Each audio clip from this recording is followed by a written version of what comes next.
Hey everybody, Carl here, and welcome back to our stream.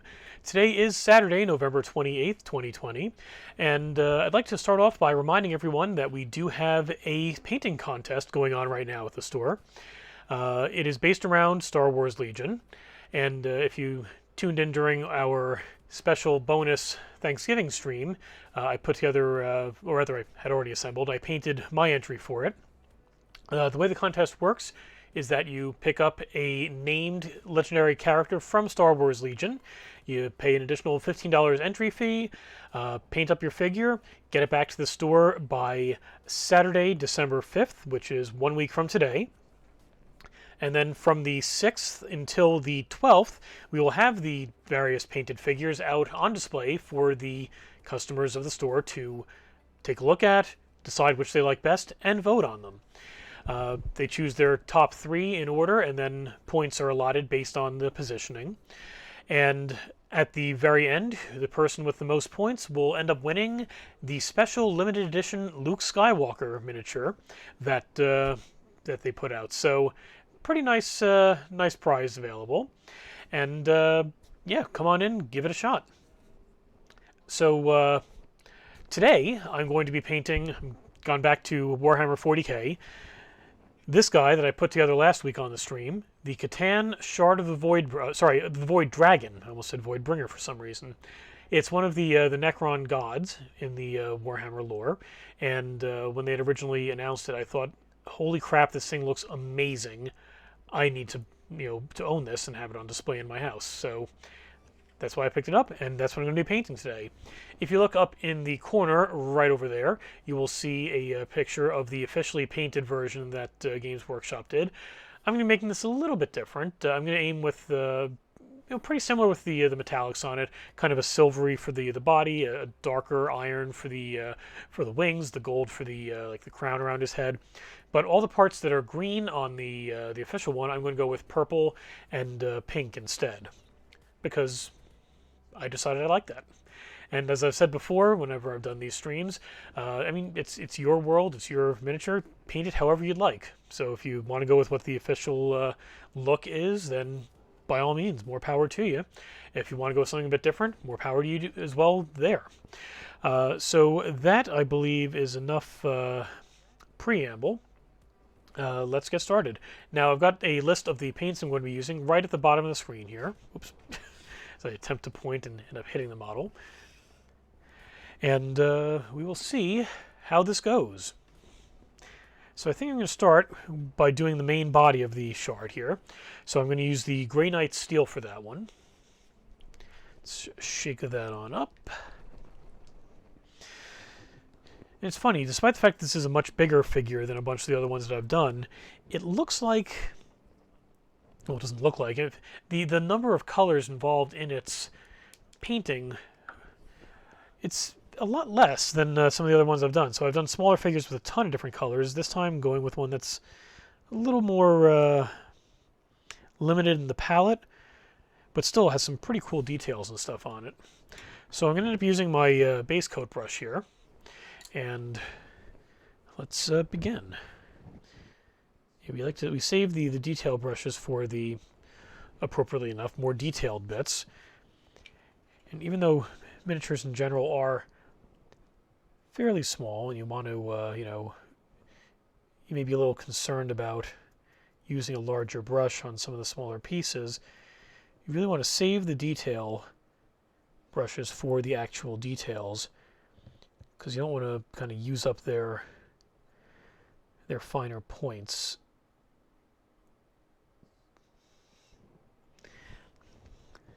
So I'm starting off on the arm here. And wow, this brush is a little on the stiff side. Let me just loosen it up a little bit. There we go. Okay, that feels a lot better. And yeah, the Grey Knight Steel, it's a really nice, it's got almost a slight bluish tint to it. And what I'm going to do is I'm just going to put it all over the body. Even the parts where I'm going to go into a bit more detail. Like there's some really cool parts where he's like kind of coming apart and it's all pixelated.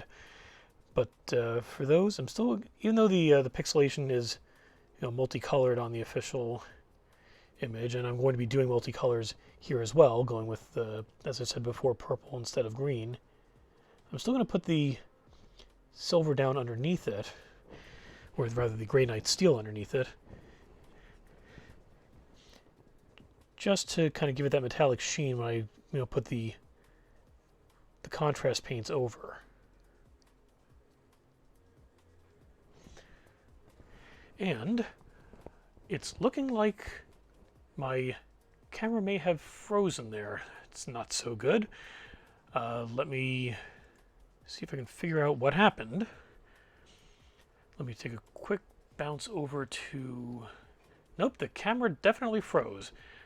Okay, I'm going to quickly stop the stream and restart it, and hopefully that will solve the problem. Hold on just a moment. I'll be right back.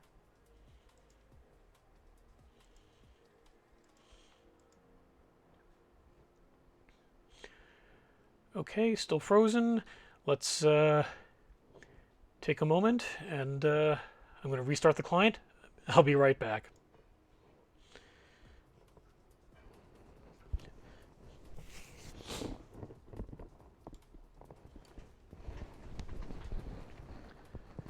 Actually, you're probably still hearing this. I am just going to unplug and replug in my webcam and give it a moment to reset itself. Hey, there we go. Alrighty then. So, slight setback, but we will continue on with the painting now.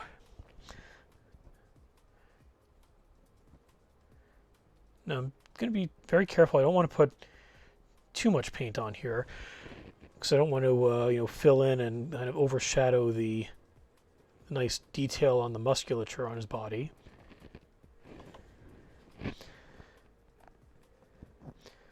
And since I'm using regular base coat, I also should mention that it's not going to have the same effect as the contrast I normally use, so it's not going to kind of automatically fill in and darken in the little shadowed areas.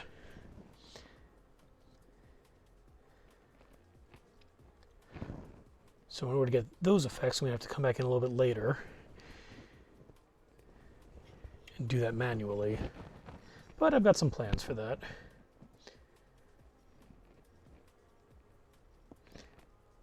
I also should give you all a heads up. I may not be completing this one today, just based on the size of him. So I may be continuing him next week, but I guess we'll see how this progresses.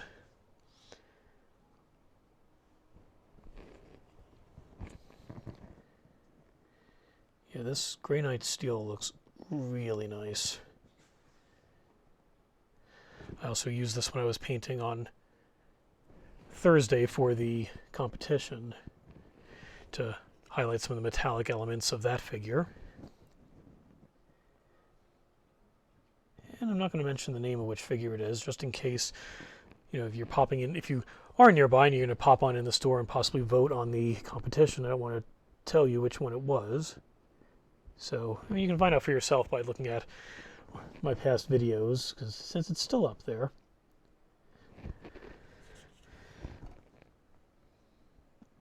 But I'm going to do my best to try to maintain some sense of impartiality and not affect the voting, because I'm just that nice of a guy. Also because you probably wouldn't vote on it anyway, because I know there's going to be a lot much more skillfully, or many... Wow, my grammar is all over the place now. There will be many others that are much more skillfully painted for you to vote on.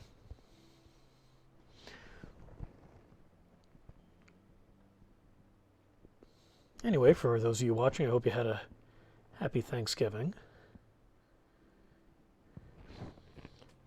Mine wasn't too bad. I spent a little time here painting that figure for the contest, and then picked up a couple of video games on Steam, so I was just doing some video gaming at home all day.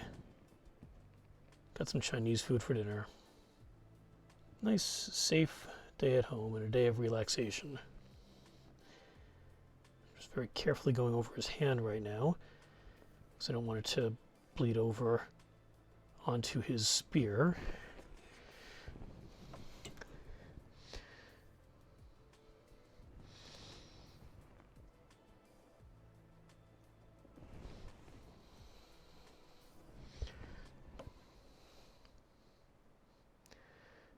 As I said before, I'm not the most up-to-date on the lore of Warhammer 40K. I know that this piece is one of the Necron units, and apparently the Necrons have these deities they worshipped, and they, I guess they splintered off, and they now exist only as these Catan shards. And this fellow here is the shard representing the Void Dragon of their lore. There are 2 other shards that have figures at the moment. Presumably we'll be seeing more over time. The other 2 that currently exist aren't quite as big as this fellow, but they're still pretty cool looking. I believe one of them is the Shard of the Deceiver. And if anyone would like to weigh in the chat with the name of the other one that I'm forgetting, please feel free. Always appreciate when people participate and say something back.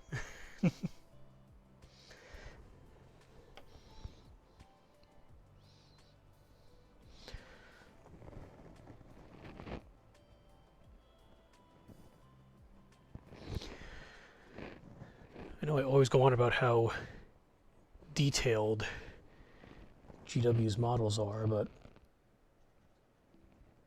definitely got to mention that again here, because there are like the sculpting of the musculature on him, the tiny little pieces that, oh goodness, kind of like are the holes that he has there. It's almost like he's kind of pixelating and dissolving.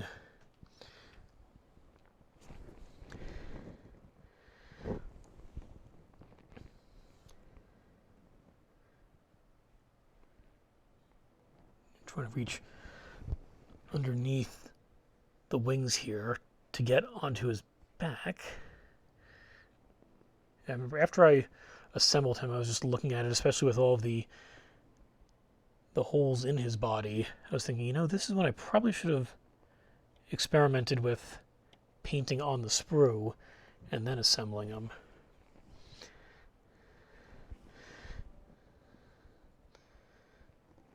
Yeah, that wasn't too bad. I'm going to attempt to get some of the interiors as well. I'm not going to go too crazy with that because a lot of it is just not going to be visible, but wherever there are holes, I think I'm just going to kind of poke in with the brush and just kind of tickle the opposite ends.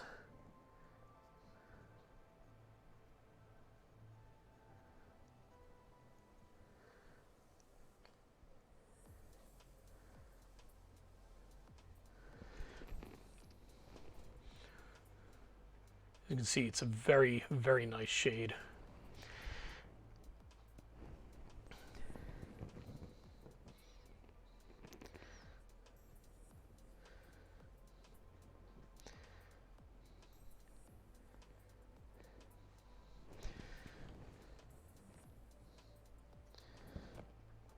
And since I'm just going over and over a rather large area with the same color for a little bit of time now, I might as well discuss a few other things. As I mentioned in all of my streams, we are ToyWiz, we have an online presence at ToyWiz.com, but specifically this channel focuses on our retail store, which is located at 347 West Route 59 in Nanuet, New York. For the holidays, we have expanded hours, so Sunday and Monday are staying the same at noon till 6 p.m. But we've increased Tuesdays and Thursdays to what we normally do for the weekends, which is noon until 8 p.m.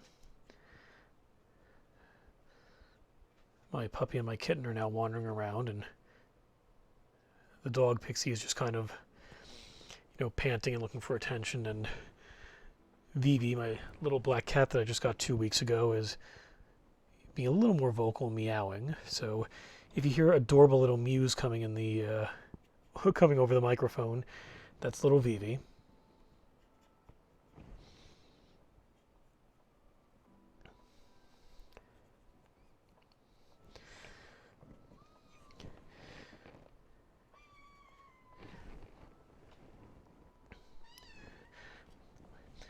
Whereas the website's a little more just kind of general toy based. The store, we focus a little more on the geek stuff.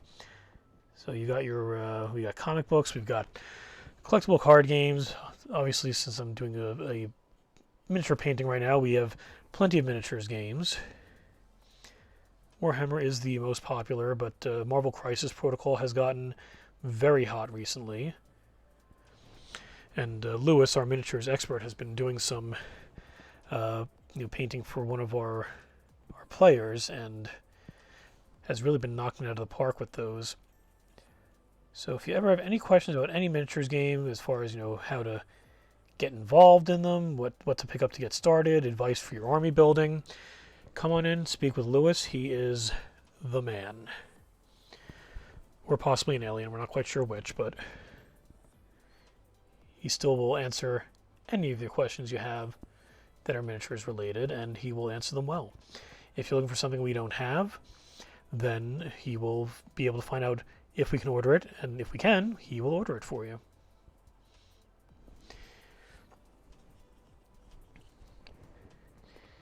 He also paints a hell of a lot better than I do, but I'm the one who's a bit more personable on camera, so I'm the one doing the stream. So there, meh. Just a little friendly ribbing. We love Lewis, he's good people.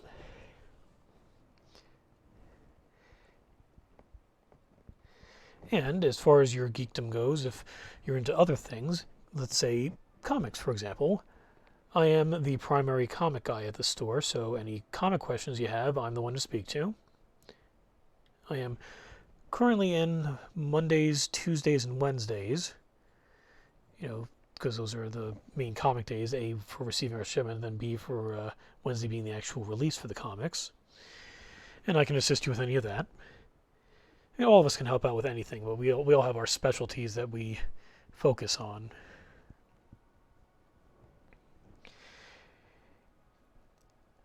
If you're into collectible card gaming, our Magic the Gathering guy is Chris, and he is extremely knowledgeable about the game.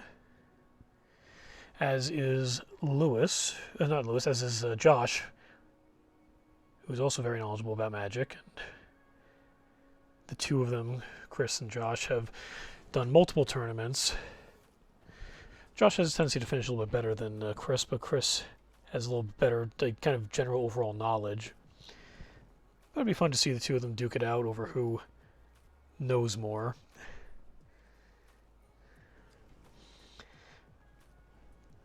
If you're into sports cards, Clifford is extremely knowledgeable about that and can answer your questions. Right now they are very popular, and a lot of the stuff is just so difficult to come by, and everyone's just going crazy for it. Okay, let's see. I'm going to come back to the head a little bit later, because that's really going to be tough to kind of reach. In the meantime, let's get the rest of his body done. A little bit that I missed over there. And again, in the official paint jobs that they have on the box art and everything, he's got some color where he's pixelating off, but I'm still going to put the metallic base underneath it, just because it will add a little more of that look to the contrast paints I'm going to be putting over it. I used that to fairly decent effect with my entry for the painting competition, where I was using some of the armor plates on the characters' legs. I put down the base paint underneath, and then I put some of the Volupus pink on top of it, and it did result in the Volupus pink giving kind of a metallic sheen to it. So that was fairly effective, and I think I should be able to do that pretty nicely with the Catan shard here.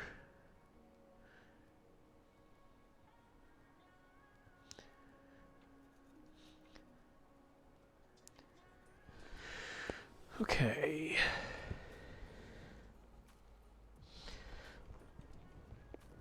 Like I said before, I mean, he is very detailed, but his color scheme is a bit more, obviously I don't want to say monochromatic because there are colors to it, but he doesn't have quite as many colors, as many different colors in him. So theoretically, that should make him a little quicker to paint, despite him having a hell of a lot more surface area than any of the other miniatures that I've painted on this channel, or back when I was doing this on Facebook Live.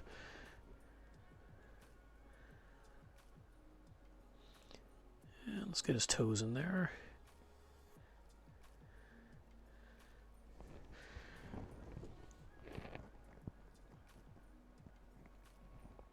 It's funny, just some of like the little things that you wouldn't really think of that, you know, Games Workshop still puts a lot of detail into. Like the creases on his feet, the details on his toes.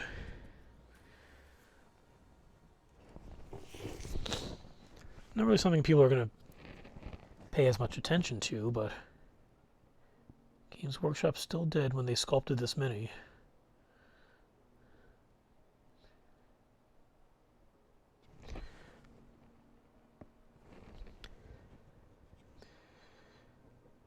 And as you probably noticed, I've got some ambient music playing in the background, some copyright-free materials that I've gotten from the nice YouTube channel Here We Go, H-E-A-R. So this way I can, you know, make sure you guys still have some audio if I need to stop talking for a little bit.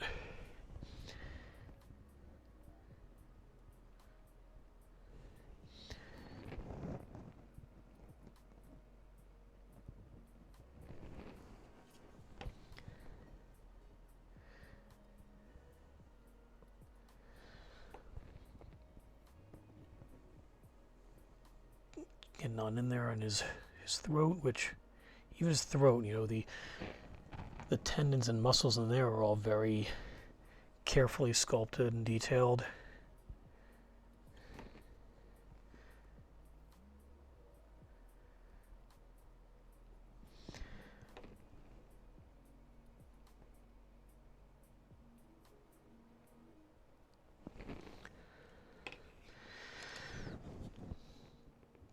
One of the other nice things about this being a larger model is that I'm not worried about having to put a paper towel underneath him as I'm painting him. So I know with my other models that I've done, the white on white makes it a little harder to see them as I'm painting. You really don't get to see the model itself until I've gotten a decent amount of color on it so it stands out from the paper towel I've been setting them on.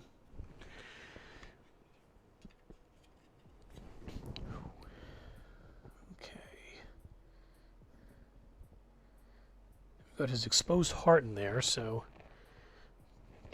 trying to make sure as I paint his arm I don't get some of the tendrils where it's attaching to the electricity that's all shooting around him, or where the heart itself connects to the body. Just want to make sure that stays as the solid color without the metallic undercoat.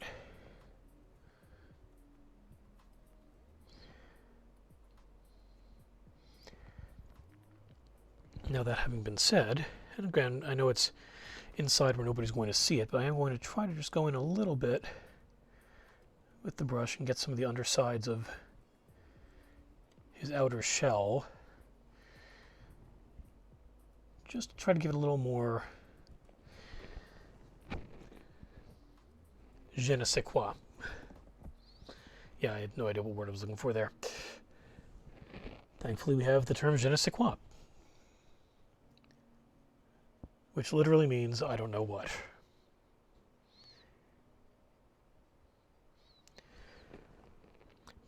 but it sounds a lot cooler because it's in French.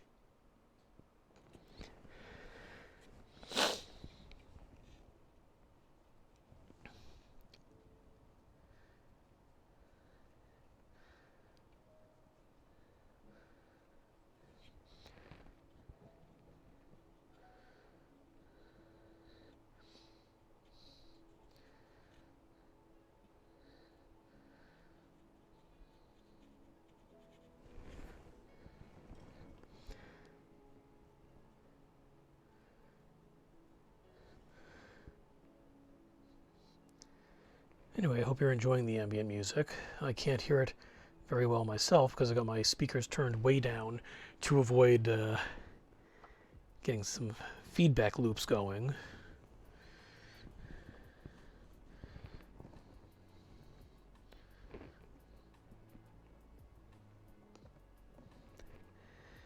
And if you're looking for more video content from us, you can check out our YouTube channel, youtube.com/ToyWiz. And I believe Clifford this morning just uploaded a box break of the new Cardfight Vanguard set. Not sure who did the break because it's literally just the break. There's no commentary on it. But if I had to hazard a guess, I believe it was JD that did it.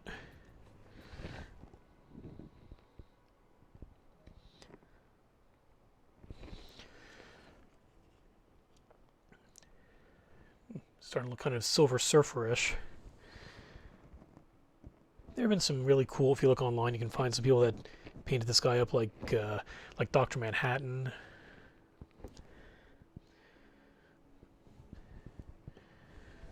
Okay. See if I can get a good angle on this one. I want to be very careful as I get his fingers done on his hand here, because again, I don't want to get the metallic underneath on just the energy. I only want that effect on pieces of his body that are, you know, reflecting that that energetic light.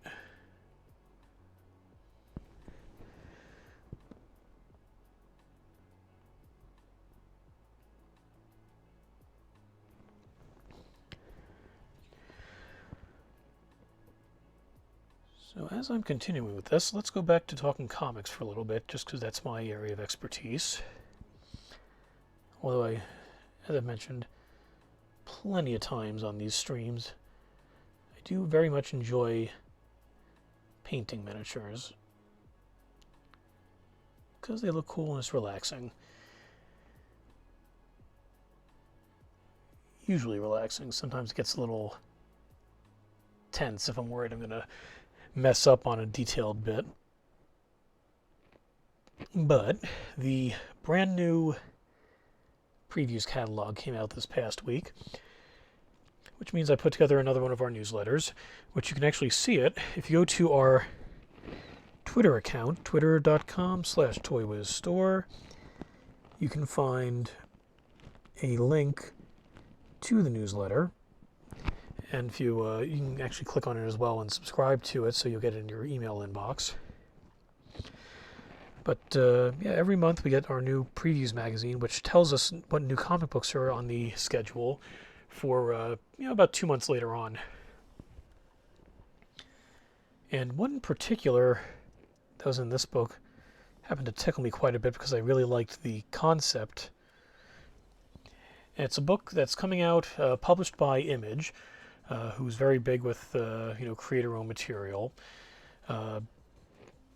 And they've also got some heavy hitters like Spawn and Walking Dead, which even though Walking Dead ended some time back, they're now re-releasing it as Walking Dead Deluxe, where they've gone through and they've actually colored all the pages, so it's not just the black and white that the book originally was. But there's a new book coming out from Tony Fleeks and Trish Forstner, who previously had done work on IDW's My Little Pony Friendship is Magic. And the book's called Stray Dogs, and the elevator pitch is Lady and the Tramp meets Silence of the Lambs. So yeah, that's why it caught my attention, because I'm like, okay, I'm all about the bizarre juxtapositions, and that is a hell of a bizarre juxtaposition. Now you may be wondering how exactly does, quickly just go in here and clean the brush off before the paint that's on the back parts of it hardens. You may be wondering exactly how does Lady and the Tramp meets Silence of the Lambs work. That is such a bizarre combination that it is kind of out there.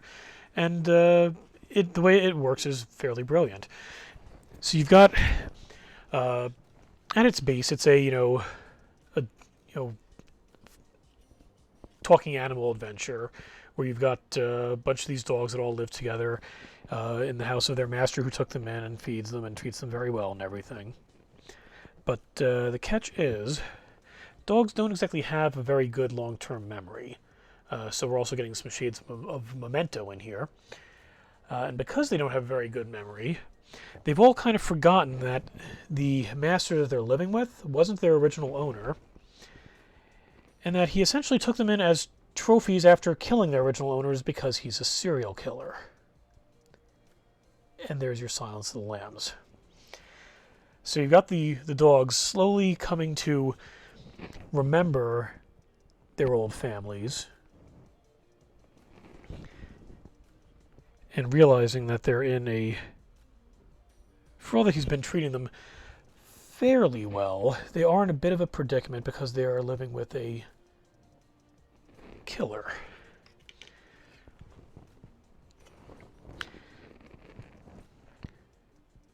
And the new dog is the one really kind of spearheading the whole thing, because she's the one who's most recently removed from her owner and still maintains some of her memories. But as they find more and more things, more and more additional trophies of the killer's victims, that's reminding the other dogs of their original owners.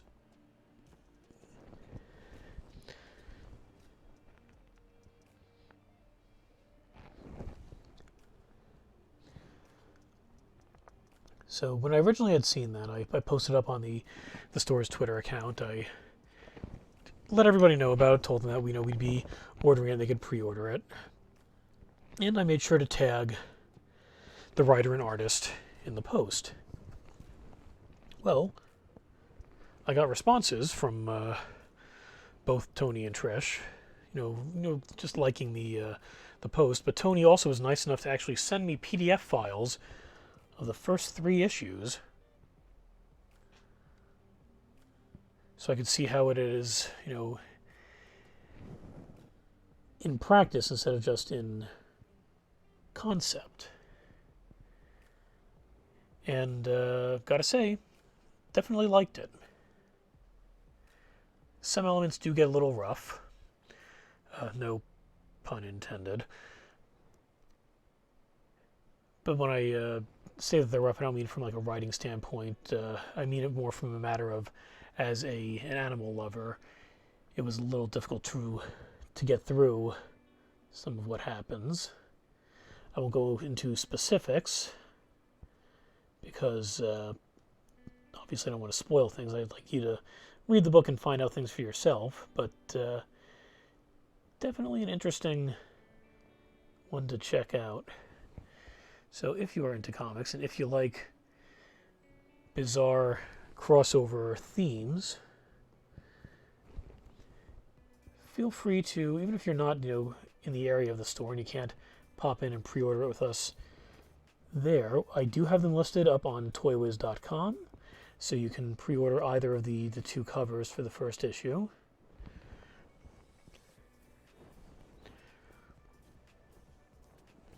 Okay.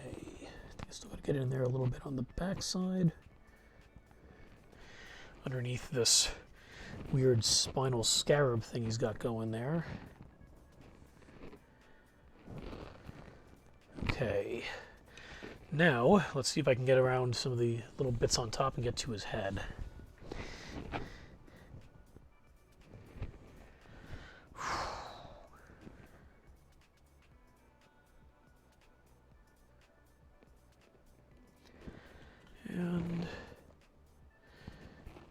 make sure I don't hit the pieces of like the crown, for lack of a better term, because I want to make sure that comes out in gold.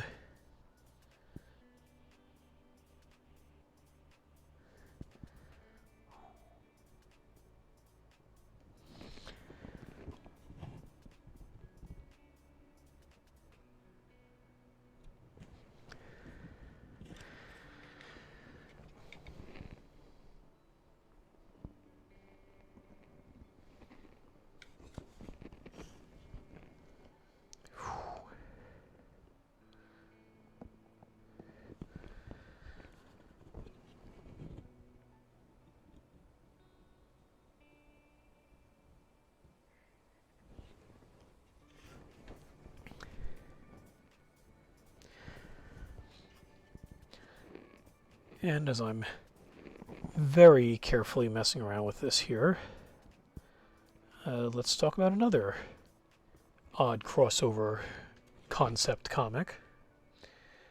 This is one that came out a while back, but we do still have the trade paperbacks for it. There's a book that was published by Action Lab by a man named Dave Papose. I hope that was pronounced correctly. I don't think he's actually watching this, so if he is, Dave, feel free to correct me on the pronunciation of your name. But he had a book come out a while back, and he's actually done 2 volumes of a Too Many series, and there's going to be a 3rd one on the way at some point. And the book was called Spencer and Locke. And the premise was Calvin and Hobbes meets Sin City. So pretty much you've got the main character who's, the Calvin character, Locke, who's a private investigator in this very, like, noirish, dark, like, everything's all messed up, Sin City type place. And his partner is a giant blue panther named Spencer. And when everyone else sees the 2 of them, Spencer is just a stuffed animal. And all the other characters are analogs from Calvin and Hobbes. And he really does a phenomenal job of presenting them, not just like, okay, well, we're going to take the names and just place them into this setting and give them completely different characterizations. Oh no, all the characters do have, their characterizations are pretty spot on. I mean, yes, they're adjusted for the new setting, but it's adjustments that make sense within the context of how their characters were in Calvin and Hobbes. With, of course, all the names changed to, protect the copyright. Hence Spencer and Locke and not Calvin and Hobbes.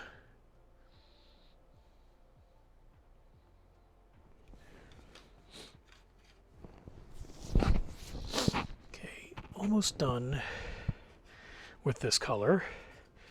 Well, I've been at this for a little over half an hour now, and I'm still just on one color.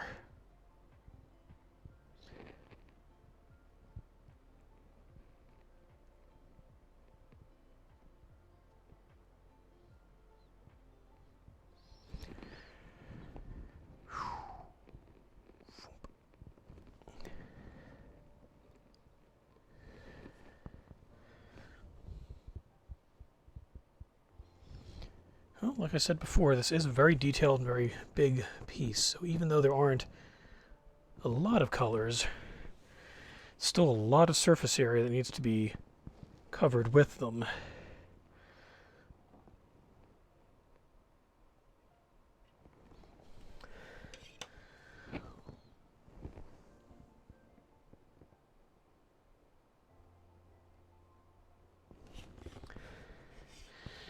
And a lot of detail to maneuver around, so as not to obscure those details.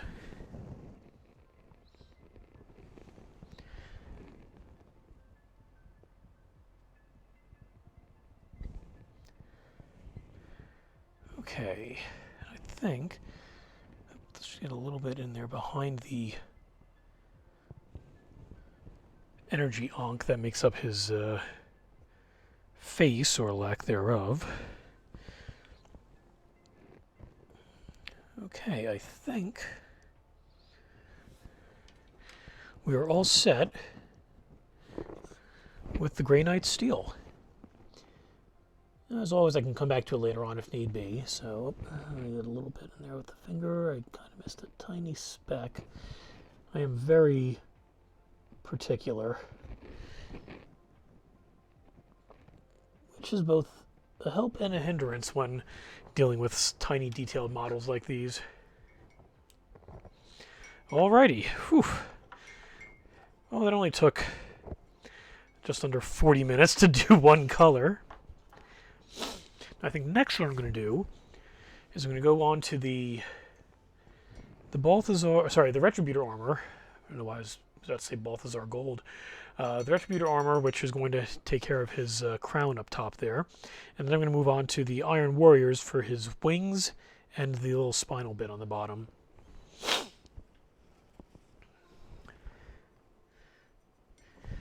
And as I, am washing this off, I'm spinning the brush up against the side of the mug to get, kind of the extra, to just push out the extra paint and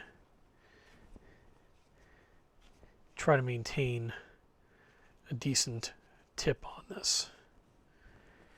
Alrighty. Now with the Retributor armor, in addition to the crown, I think I'm also going to use some of it for the little scarabs that are, I don't know if you can see them here because they're, rather tiny, but there are some very tiny scarabs around the base and on some of the other bits of stone that kind of broke up around him. So we're going to paint those little things gold as well before moving on to the Iron Warriors for the darker metallic look on the wings. So let's shake up some Retributor armor.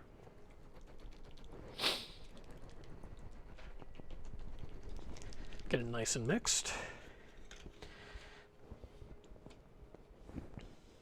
And we'll start from the front.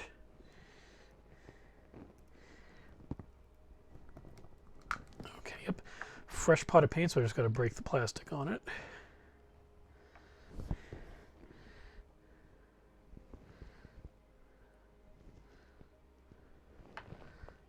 I'm trying to be very careful with the cap because there is definitely some coming out of the bottom of it. Okay.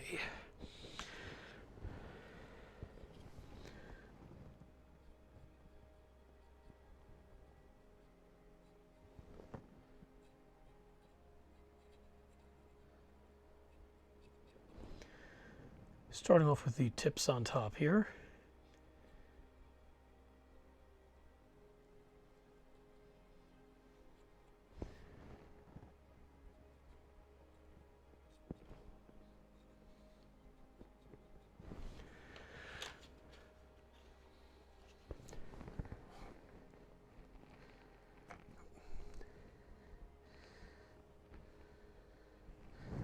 Okay, that works.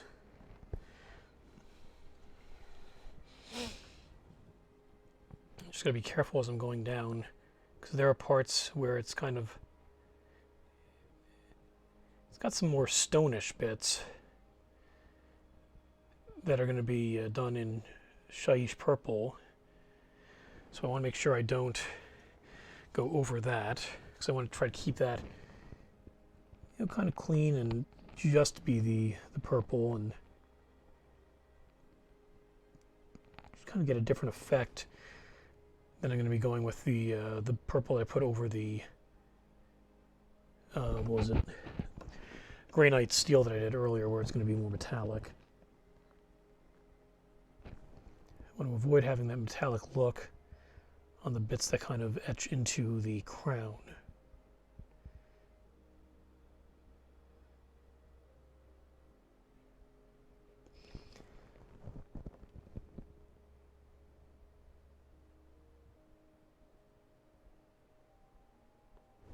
Whew. Should probably be using the detail brush on this instead of the base coat.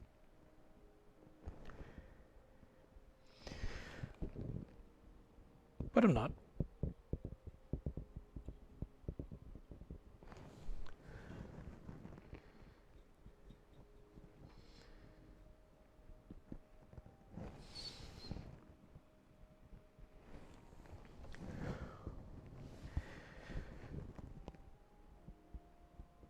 As always, when you're painting, remember to breathe.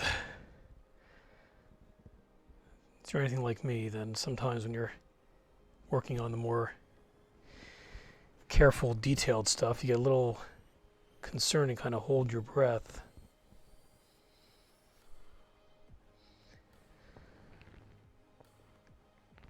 So you definitely don't want to pass out while you're in the middle of painting.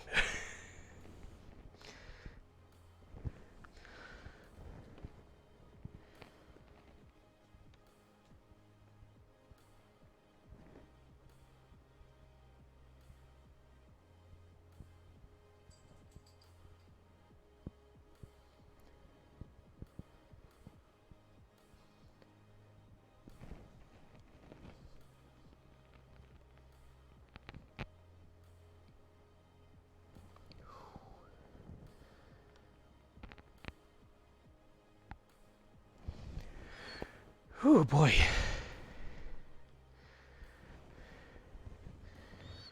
Not taking my own advice too well here.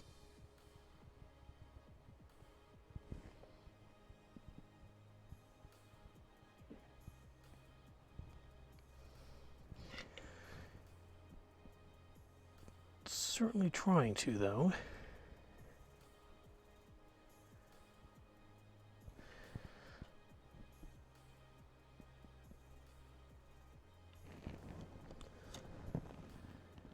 Again, don't want to pass out while doing this. That would be extremely awkward.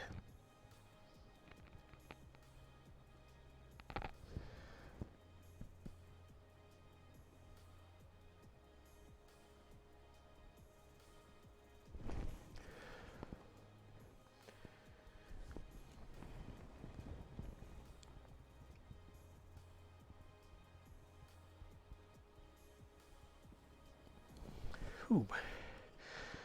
Okay. And still gotta get the back side of that that part of the crown before I can move over to the other side.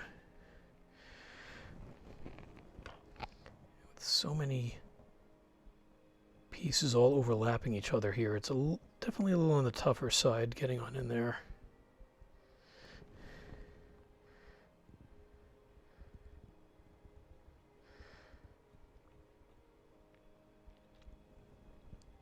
Especially since I don't want to just glom a bunch of paint on there.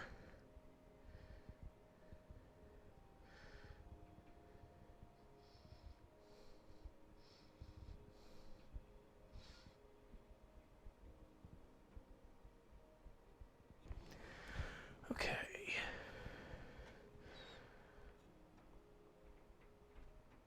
Almost got it. Just got a tiny little bit on the end there. Again, trying to avoid getting where I'm going to be putting the Shaiish purple later, but I think I've got it. And I can move on to the other side of his crown.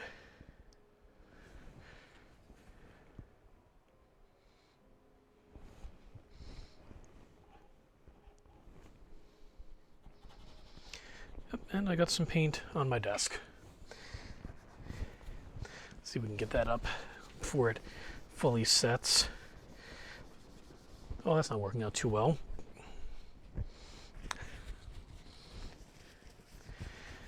Let's dip in a tiny corner here into the water. And okay, that's working a little bit better. There we go. Desk saved. Alrighty, back to the painting.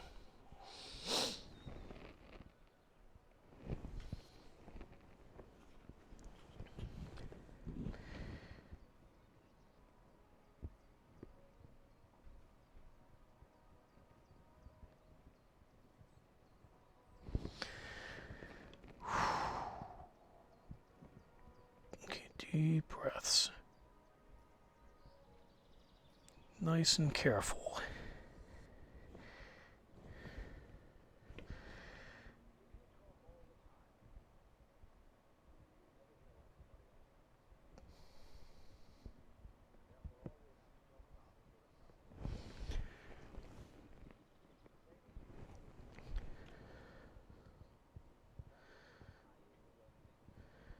Oops. Okay, got a little of the gold one. We'll be putting the shaiish later.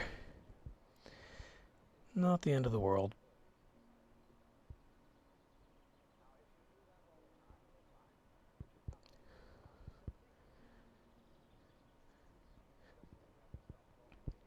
After all, as the great Bob Ross says,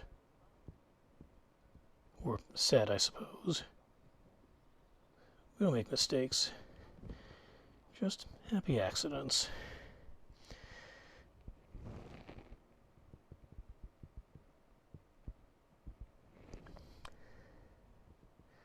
And speaking of Bob Ross, how's this for a segue?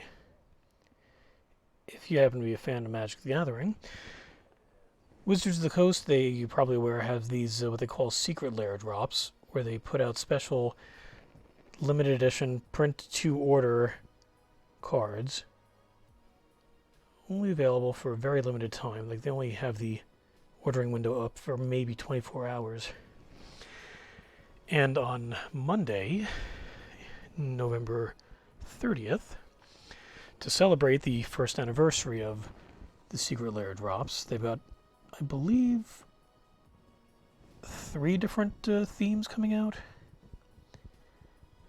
And one of them is, appropriately enough, Bob Ross.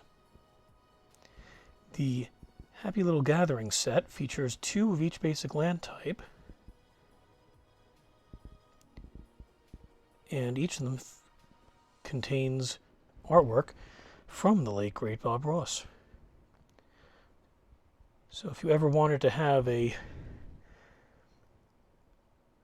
physical version of a Bob Ross piece in your life, this is probably going to be your best way to do it, since a lot of his originals are just kind of difficult to come by.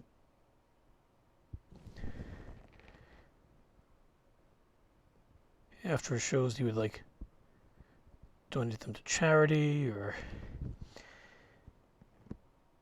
put them in storage in a little Bob Ross museum.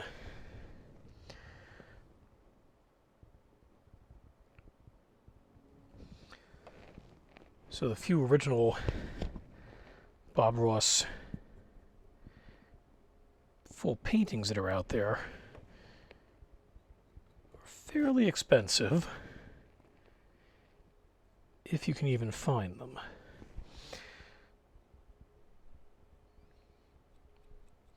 So you can settle for the next best thing and have them on your Magic the Gathering cards.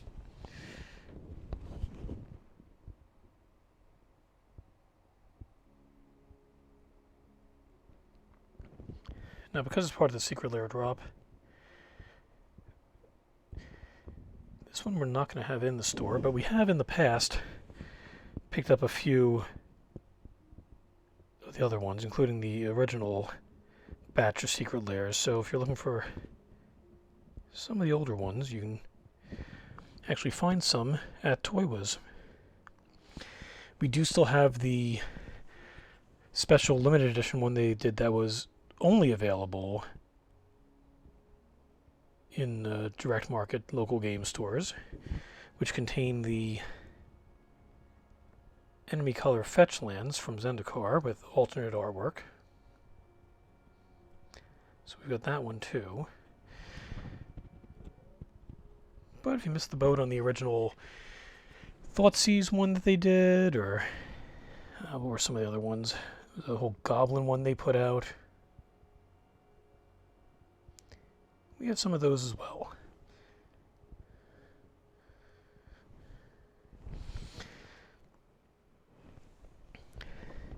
And you can pick them up either directly in the store or just do a search for Secret Lair on ToyWiz.com. And we got them there as well.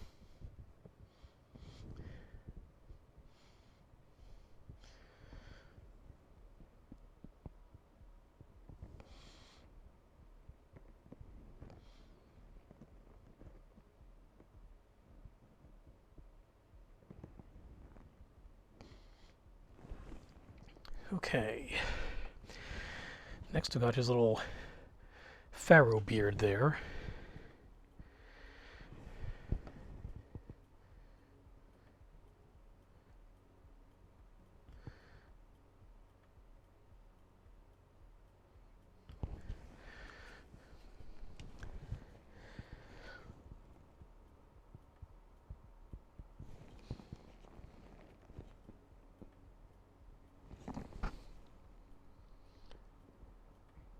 It's around this point I'm thinking maybe, just maybe, I should be wearing the magnifier.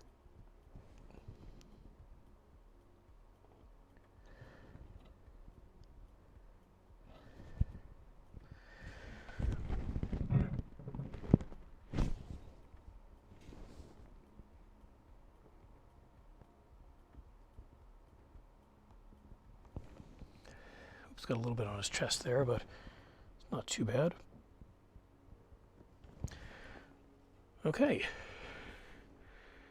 Not bad. Definitely gets a nice contrast against the silver. Looking really cool so far. So now I'm going to go through and take care of those little scarabs.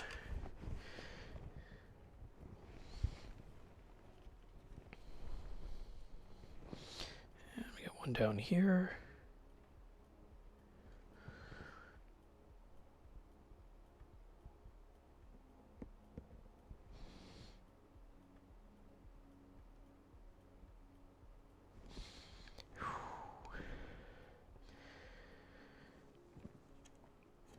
This one over here.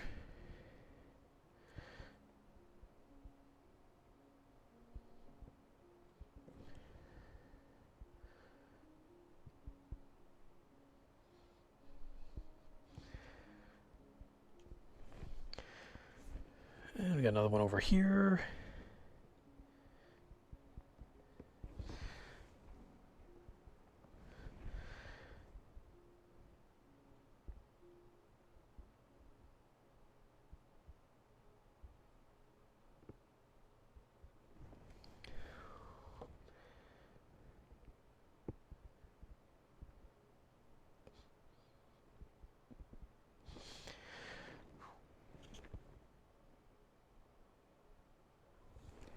And we'll check on the back sides of these rocks. Yep, sure enough. Got one over here.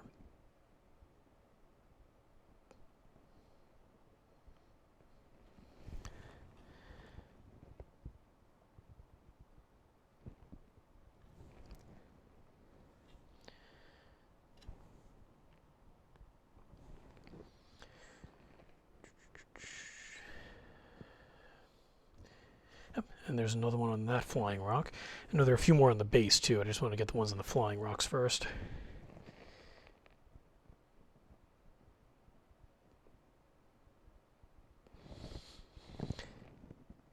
And if you're wondering what primer I used, that's Wraithbone White, which was one of the ones they came out with to work a little bit better with the contrast paints. Again, right now I'm using just regular metallic base coat paints. But I mean, primer is primer, but the Wraithbone White will work for base coats as well as the contrast.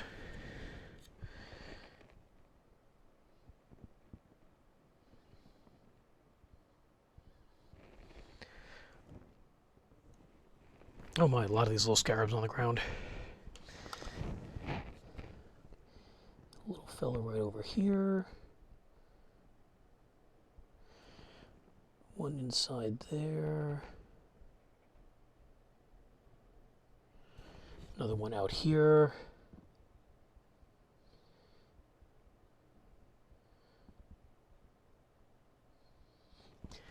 And as I am getting the rest of these little scarabs, let me tell you about another event we've got coming up, or a couple more events we have coming up at the store.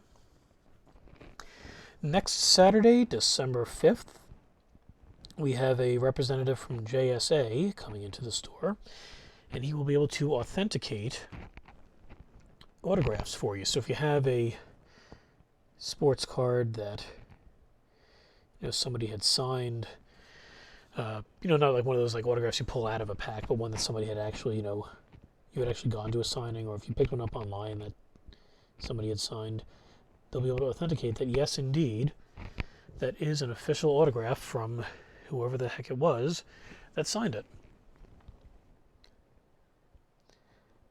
And then the following week, on the 12th and 13th of December, we're going to have special guest artist Sarah Madura coming on in. Represented by Artist Allies, who has gotten us the couple of artists so far to do some exclusive variant covers for the store. Sarah has kind of an anime manga look to her work, and she is currently working on doing an exclusive art print for the store. It's going to be D&D related, specifically of a character from Critical Role. So if you are a critter and we're a fan of Vox Machina, we're going to have a beautiful print from her featuring one of the Vox Machina characters, which will also be available in an alternate limited edition holiday version. I won't go into further detail because I would like to keep it a little bit of a surprise. But just so you're aware of it, as I'm opening up the Iron Warriors, here we go. All right.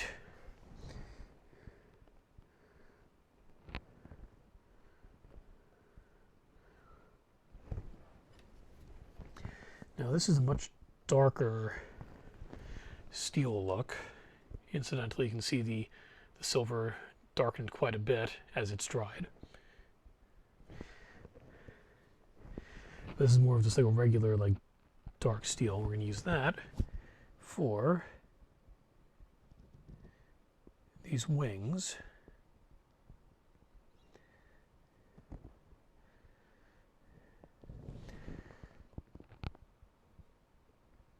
I think one of the things I like about this guy is that he looks kind of like a final boss from a JRPG. Once they go completely nuts and unveil their final form. I feel like I should have One Winged Angel playing in the background.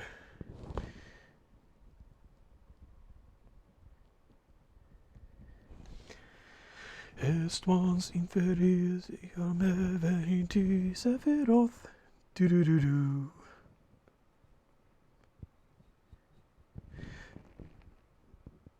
Of course, that would definitely ramp up the tension while trying to do detailed paintings, so maybe that wouldn't be the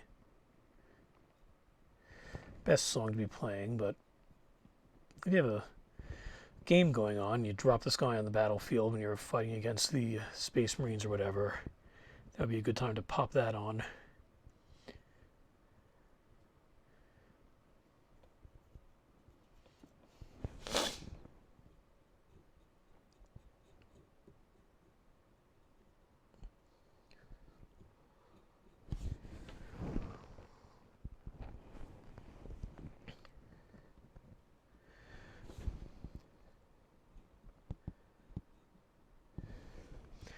Well, got one side of one prong.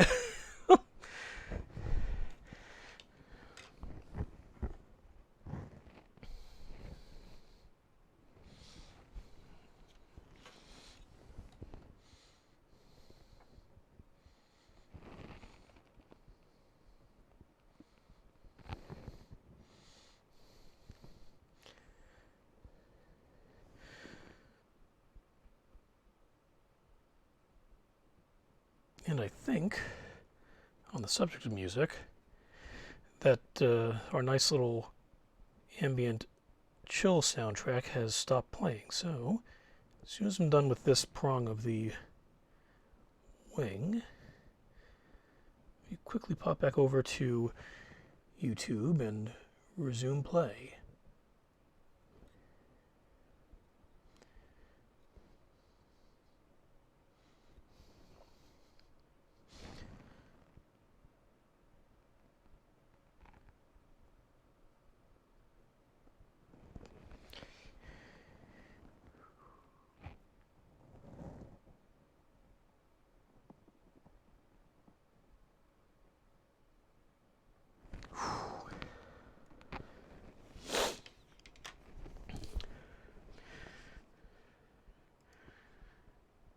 Yep. I guess YouTube decided that since it's just been playing without any input from me for a while, that I must have stopped watching or listening. I think we'll also do the half of the spear with this darker color.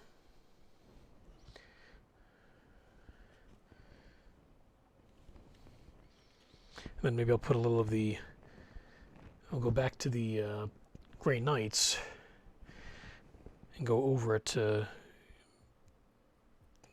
see how that effect looks, just to make it look a little different.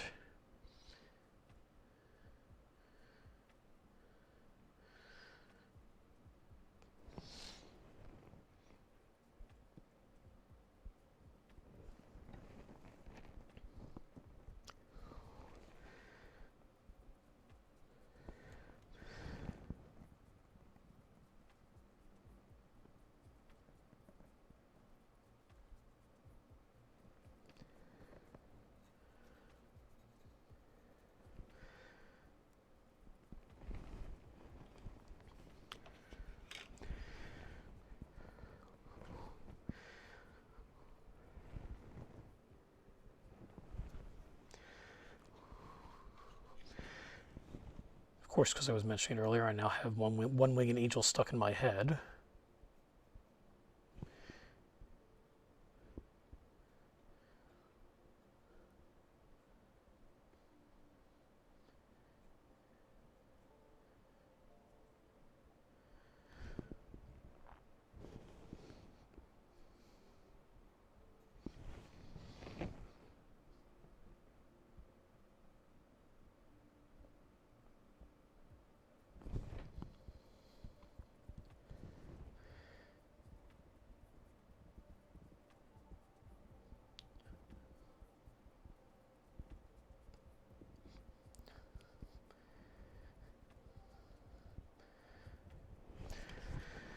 Whew.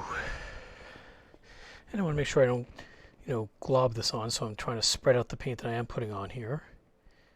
Though it doesn't leave streaks the way that the contrast does, it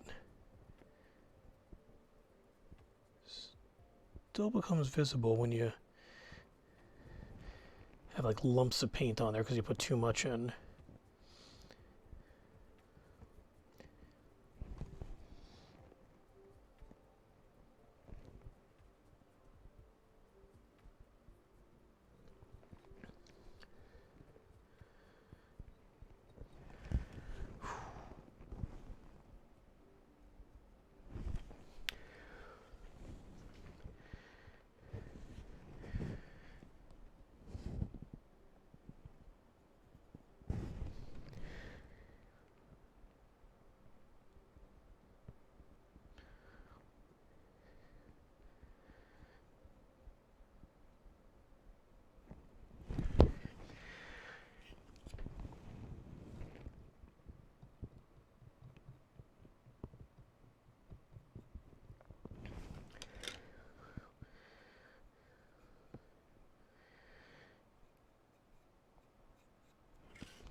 Okay.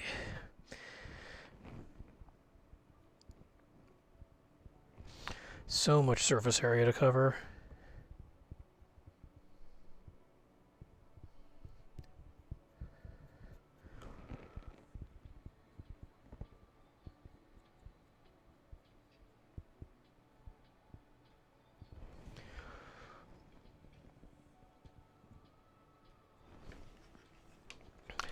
And I'm still not hearing more music.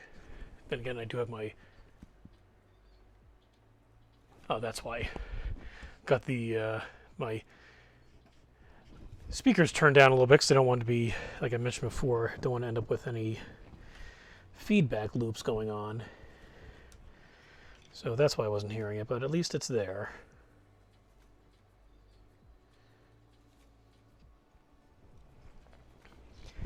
So this way you're not just hearing silence when I'm not speaking.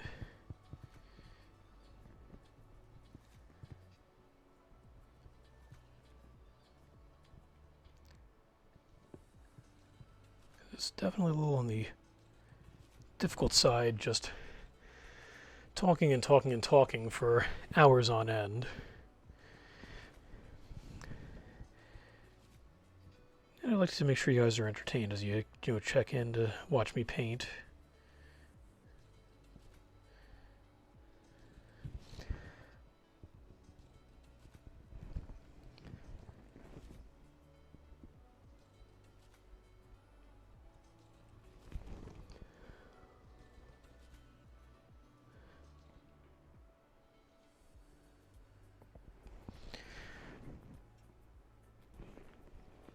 Okay, making good progress.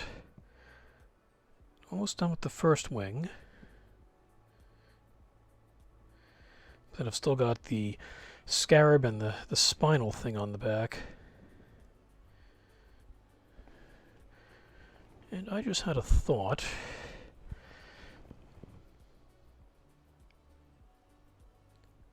I'm going to come back a little bit with the Retributor armor after this. Try to put some over the Iron Warriors on just a few parts to see what kind of effect I get from blending the two of them together. Specifically, I'm talking about these little bits here that are hanging down on the end.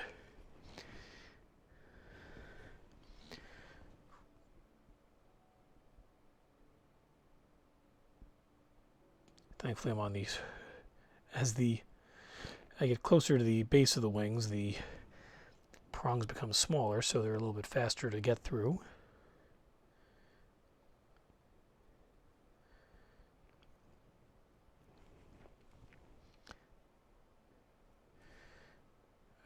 Definitely don't want to rush this, though, because this is a gorgeous model and deserves a gorgeous paint job.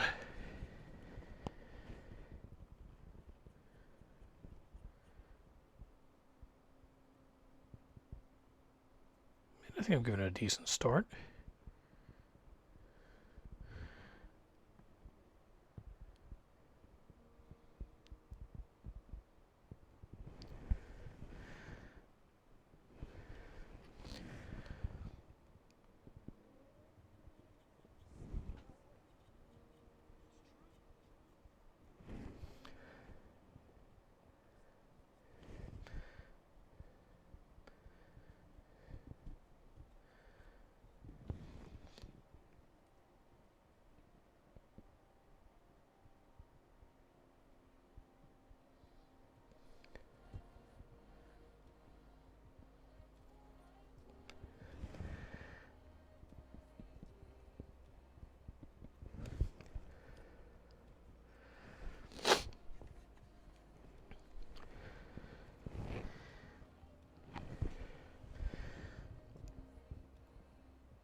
Whew, holding my breath again. I really need to stop doing that.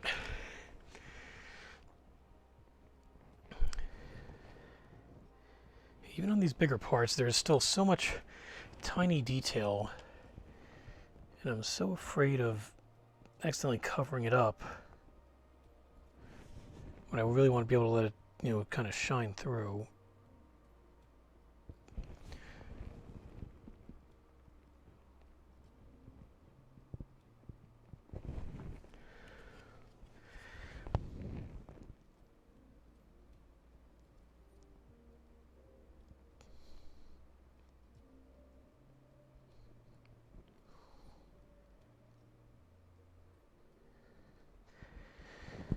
Definitely think, though, I'm probably not going to be finishing this guy today. But definitely going to finish him on stream, so probably don't want to wait till next week for him. But maybe whatever I don't complete today, I'll come back and do a bonus stream tomorrow and pick up where I left off.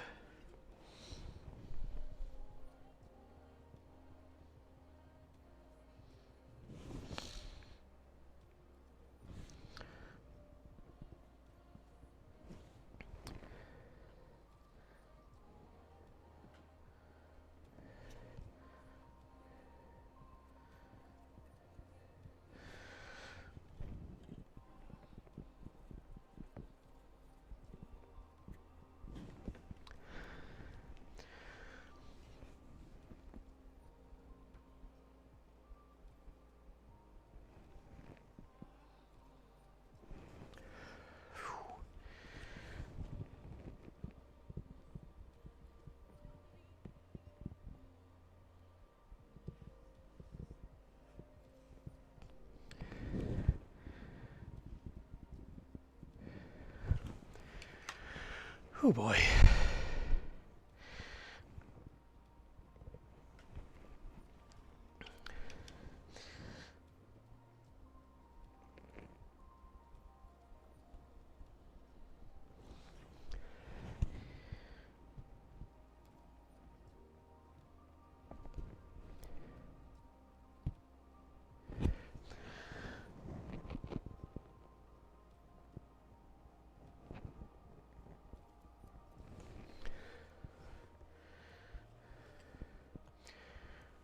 This really is a beautiful piece. I know I keep saying that, but I just can't get over it.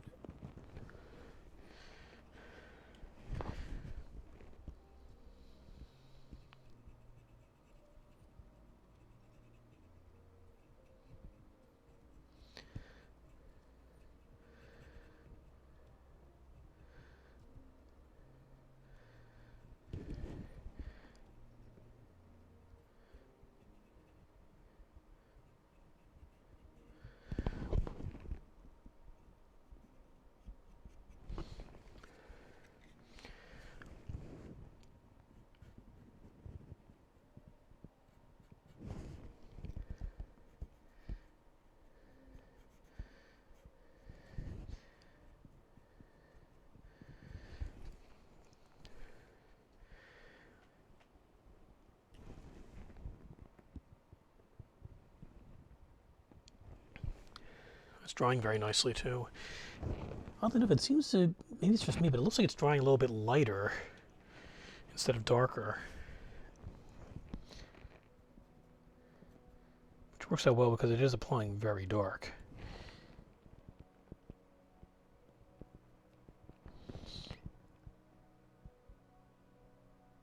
Maybe that'll help when I start experimenting a bit more later on with trying to put some other colors over it.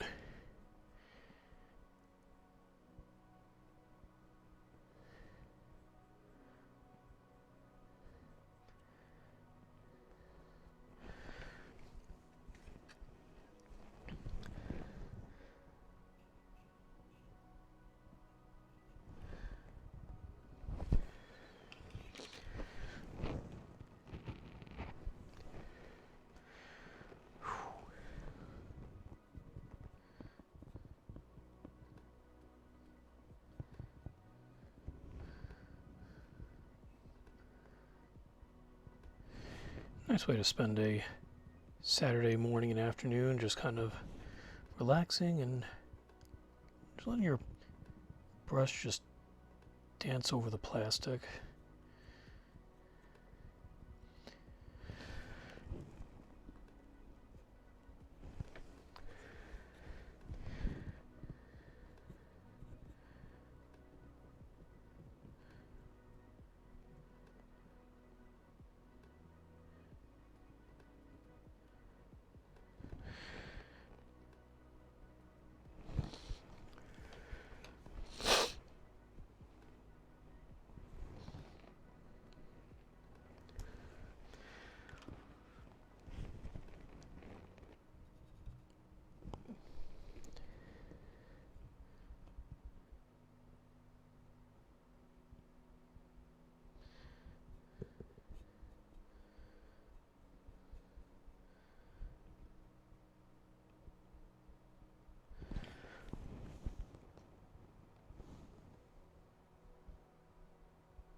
The nice part about the front side of the wings here is that the raised pieces that are more metallic before you get to the stone bits inside are raised high enough that you can easily kind of just dance over it, almost like dry brushing, to get coverage without worrying about hitting the stone bits in the middle.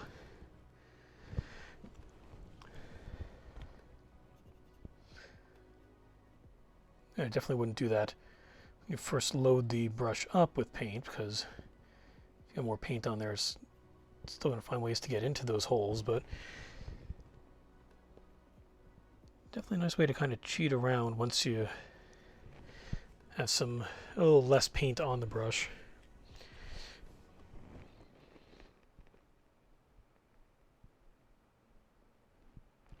It's fairly recessed on the back too, not quite as much, so it's requires a little more finesse, but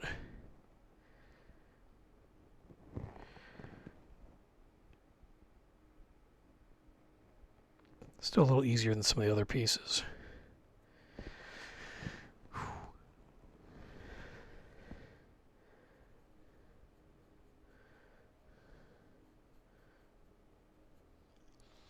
And remember, there's so much detail on these, so you don't want to, especially when you're using the base paints. When you're using the contrast, you can go a little crazier because it's thinner and will kind of fall into those gaps, but you don't want them to fill the gaps.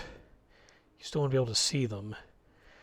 When you're using a thicker paint, you're definitely running a bit more of a risk of filling them in and losing a lot of that detail that is in there. Especially if you're going to go in and add some shades to it later on, or some layers.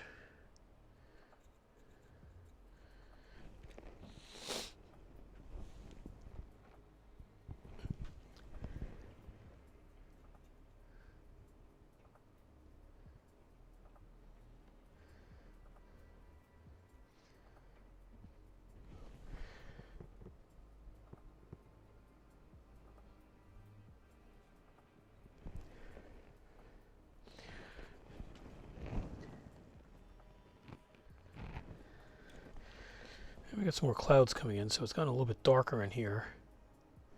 I don't think it's affected the we were able to see on the camera too much, but it is getting a little tougher for me to see some of the details I'm going over here. So I think once I'm done with this wing, I'm going to take a moment and just quickly turn a couple of lights on, give me a little more light to work with.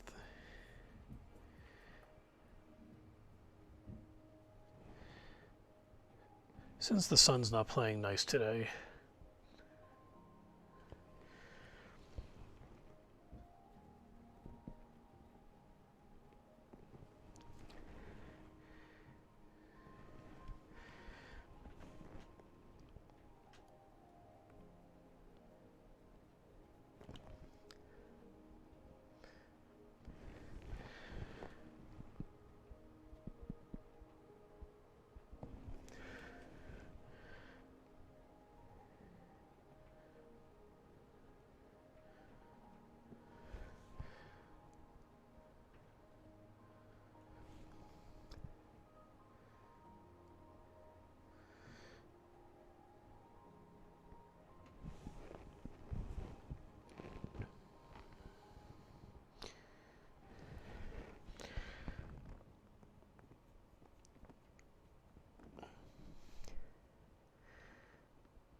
and with that, I've got the metal parts of the wings done.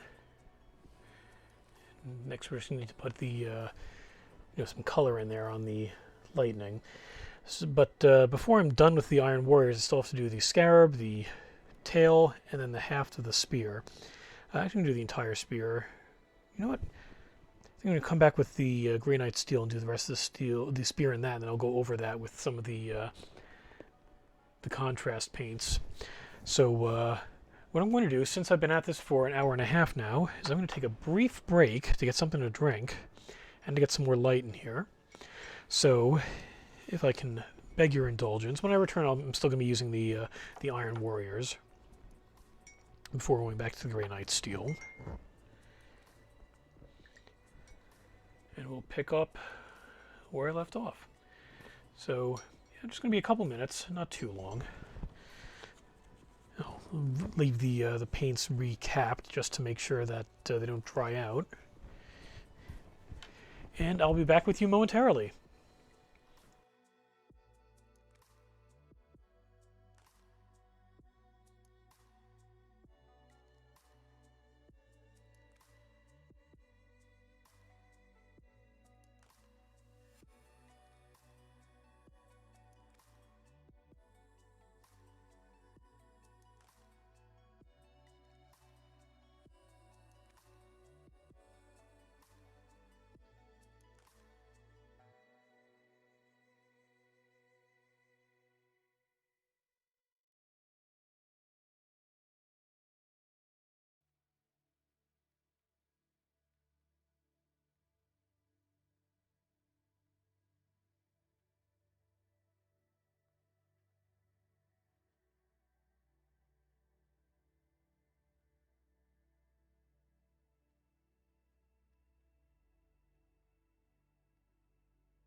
All right, I am back.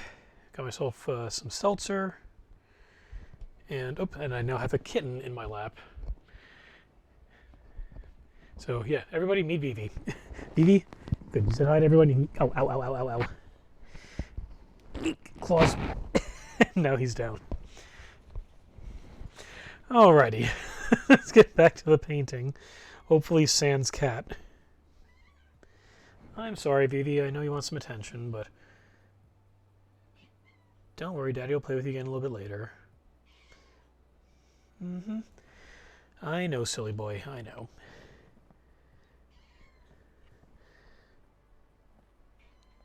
I swear I have two of the most codependent animals on the planet.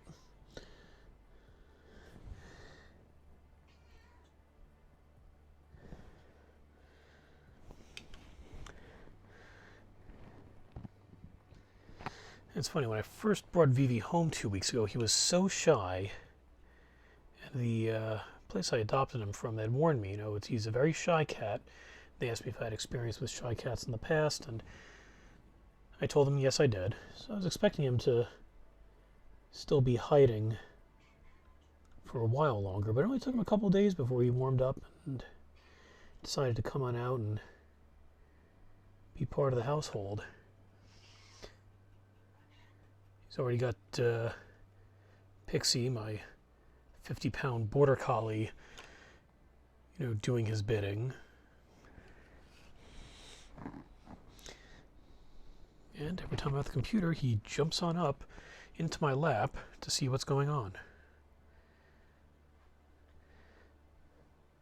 Thankfully, he's decided to go back to lying down on my bed right now.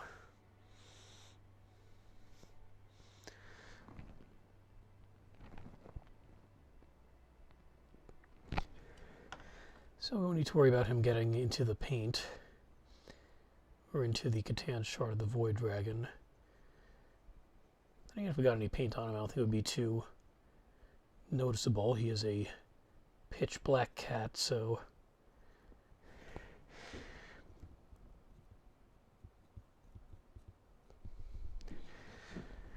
I love black cats, especially short-haired ones. Not a big fan of long-haired cats, especially since I'm very allergic, but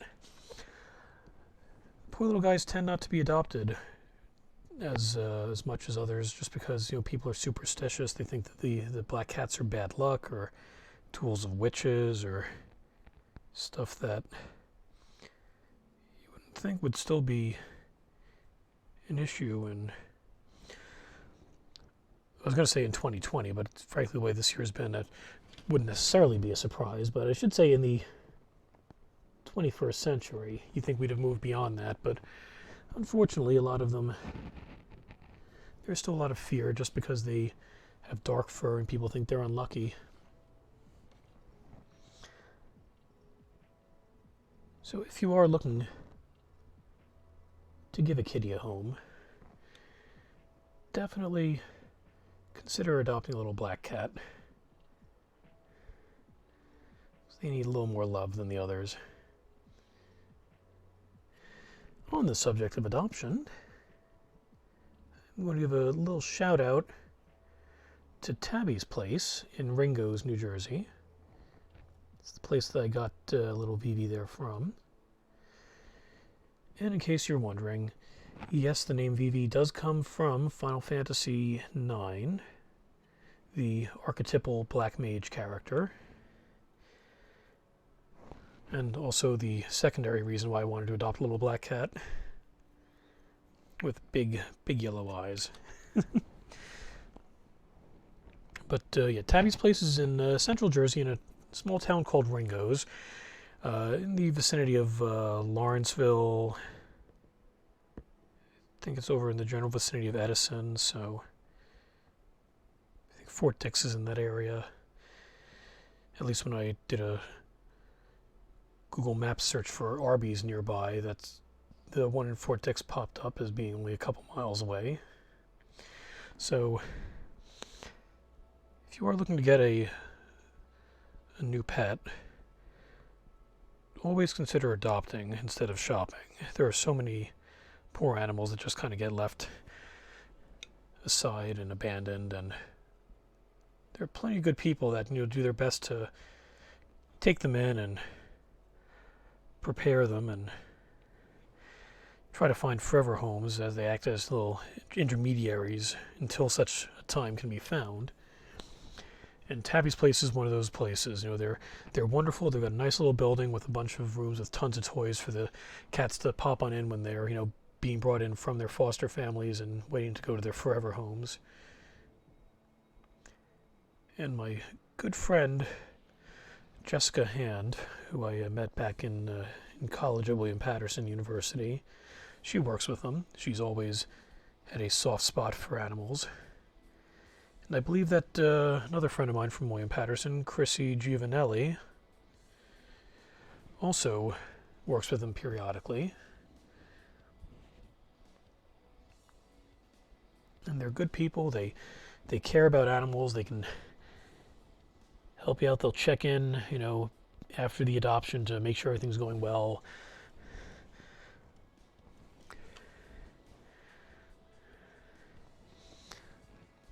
So yeah, that's my spiel on pet adoption. You know, bring a little more love into your home and a new member to your family. A nice little fur baby that needs a place to get in from out of the cold.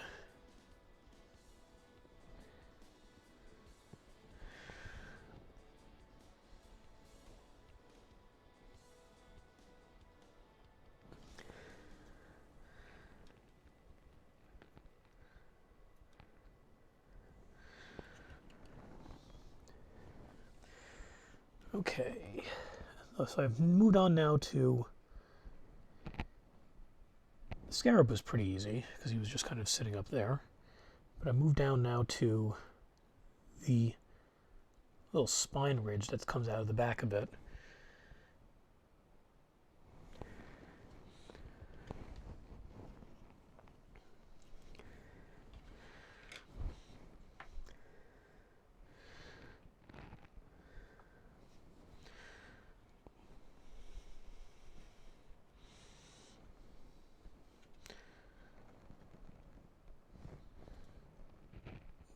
Just double checking little bits here and there to make sure I didn't leave any unpainted parts on it.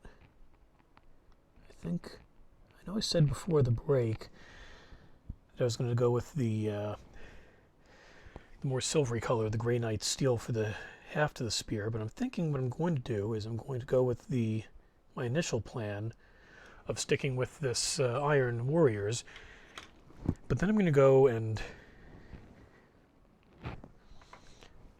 water down a little bit of the Grey Knight steel and kind of let it blend with the Iron Warriors on that haft, so it has kind of a medium color in between the two shades. And the Iron Warriors will still be the dark base underneath it, but let's see what happens if we experiment a little bit.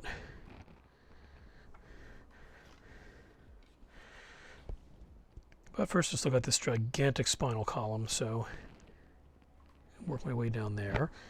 And while I'm at it, try to make sure I get the little pieces in there that I missed the first time around. Again, this is why I was toying with the idea of painting this on the sprue and then assembling it fully painted, and then, you know, going in and just kind of taking care of the little bits and pieces here and there. Clearly, though, that is not what I did. Though I am still thinking here and there that maybe I should have.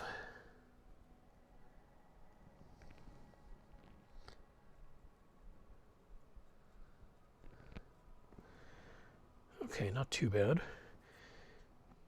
Thankfully, his body is fairly dry. It's still a little tacky, but didn't end up removing any of the paint, so that's a good thing. Bring the Retributor armor back over there again, because I think I'll mess around with that a little bit again too.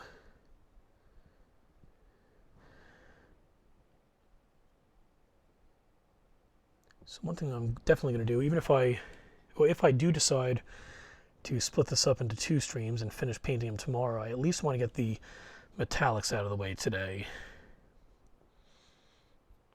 And then tomorrow would be all about the contrasts.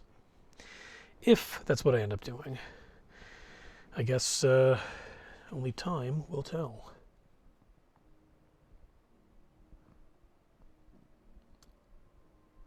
Who can say where the road goes? Only time.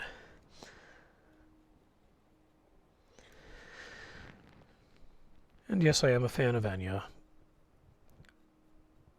Not playing any of her music while doing this because, trying to keep with the copyright royalty-free stuff, so this way I don't get in trouble for playing it while streaming, but I do have plenty of Enya's albums on my iPod.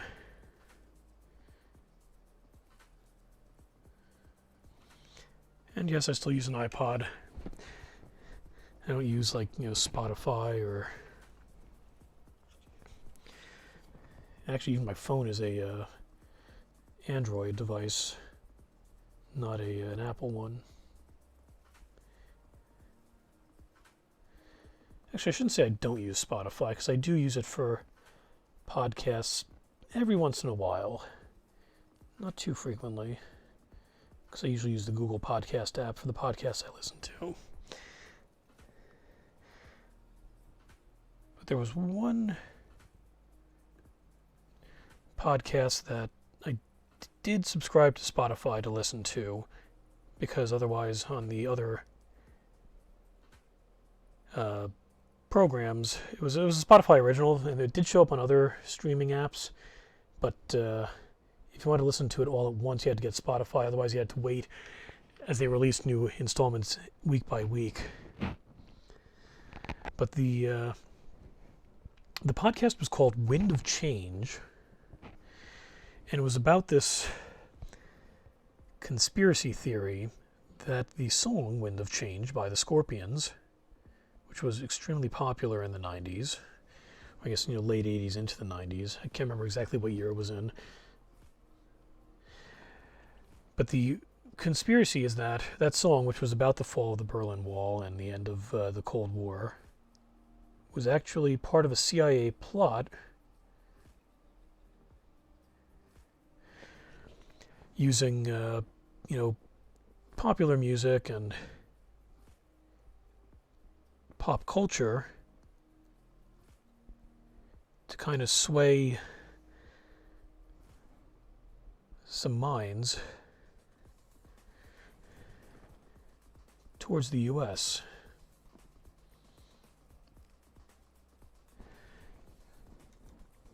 And the podcast was put out by an actual journalist. I think he writes for the New Yorker.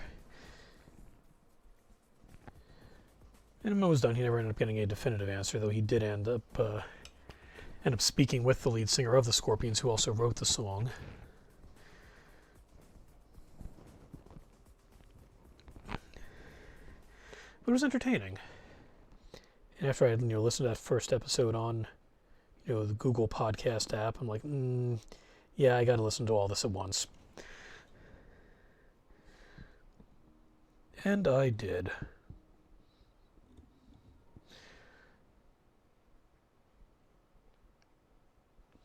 Even though it was a conspiracy theory, obviously you take everything you hear with a grain of salt. It was still just kind of just a fun little thought experiment. A little what if.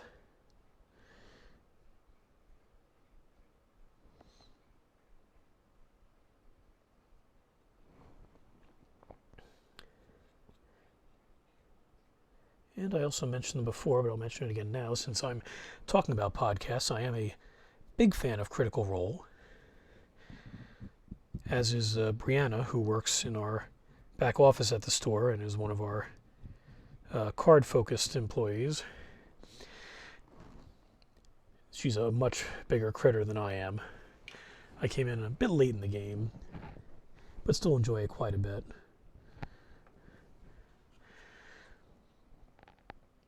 It's funny, going into the show, I wasn't quite aware of how many of the voice actors I actually did know or I'd heard their voices before. And I knew Liam O'Brien going in because I remembered him from Darksiders and as the voice of Grimoire Weiss in Nier for the PS3. But I hadn't realized that Laura Bailey had voiced Kaine in Nier. And so from that point forward, every time I would listen to the opening audio when you put the game in, instead of hearing, Kaine yelling at Grimoire Weiss, all I could think of was Vexalia yelling at Vax'ildan. And then substituting things like when she's, complaining about him getting brainwashed by the Dark Lord, I would mentally insert Lord Briarwood in there.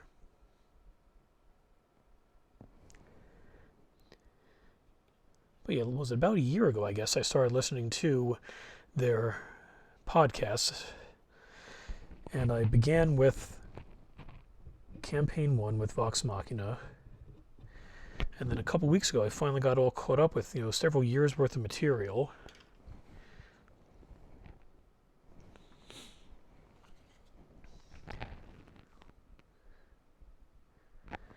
Up through the end of Vox Machina and through the current material with the Mighty Nine. Spelled N-E-I-N because it's the German no and not the number 9.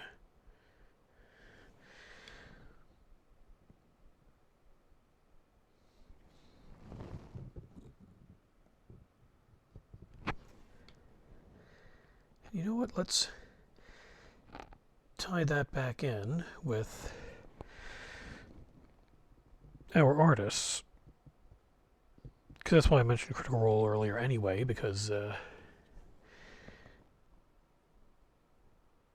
Sarah Madura is going to be doing a piece based on one of the members of the first campaign, a team known as Vox Machina. But goodness, I guess maybe about a year and a half ago now. Actually, no, I think it was a year ago. It was when the Magic the Gathering set Throne of Eldraine came out. We had artist Tyler Walpole in the store. Another person brought to us by Artist Allies. And he had done some really nice pieces of the various members of the Mighty Nine, as my puppy is now here and sniffing at me and begging for attention.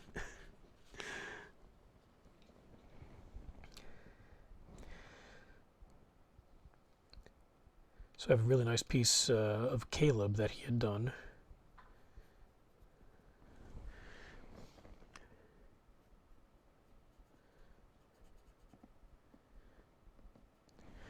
But when Tyler came in, he had just done a one piece of art for Magic the Gathering in the Throne of Eldraine set. He had done a variant showcase piece for the card. Was it Lovestruck Beast? That was the name of it. For some reason I was thinking Bloodstarved Beast, but no, that's from Bloodborne. Completely different game, although it is very reminiscent of the Magic the Gathering plane of Innistrad. Particularly when it went back to Shadows over Innistrad. And it started off as gothic horror with, werewolves and beasts and stuff, and then became eldritch horror with the Eldrazi in Innistrad and the Great Old Ones in Bloodborne. Okay.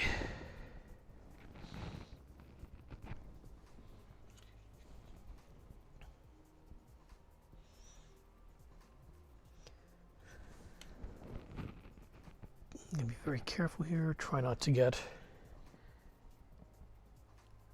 any of the Iron Warriors on the skin.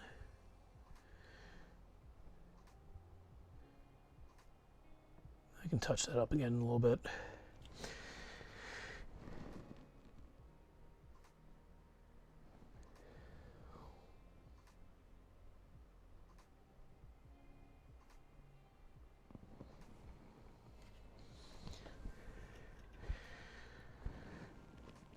Especially since my plan is to go back in and kind of do a lighter coat of the granite steel over this.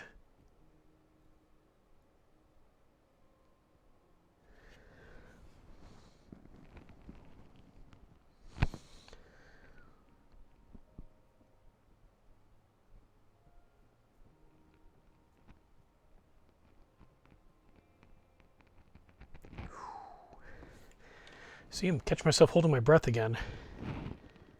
Really got to stop doing that.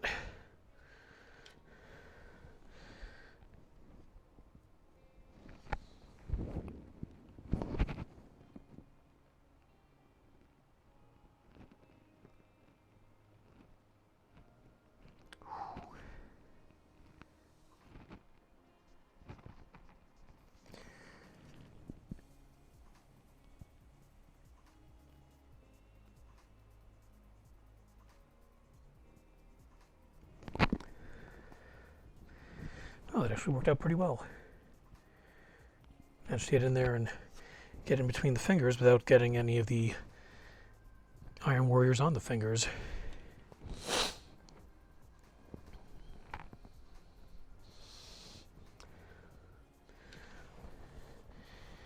And I'm going to stop before I hit the end of the spear because that's got a bit more of an energy look to it. So I think what I'll do is I'm going to go just pure granite steel on that, and I'll go over it with the Volupus pink.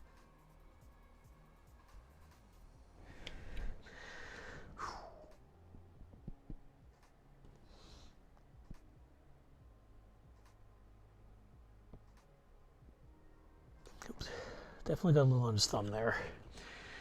That's okay, that's why I'm going to be going back with the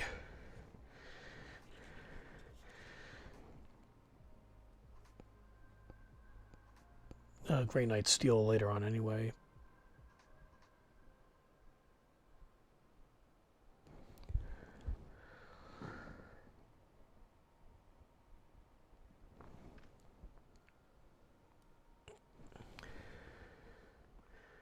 Okay, and I think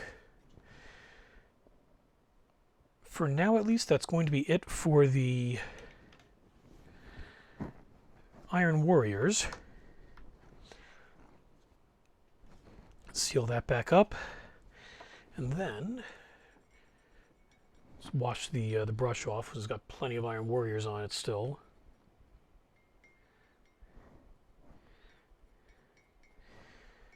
And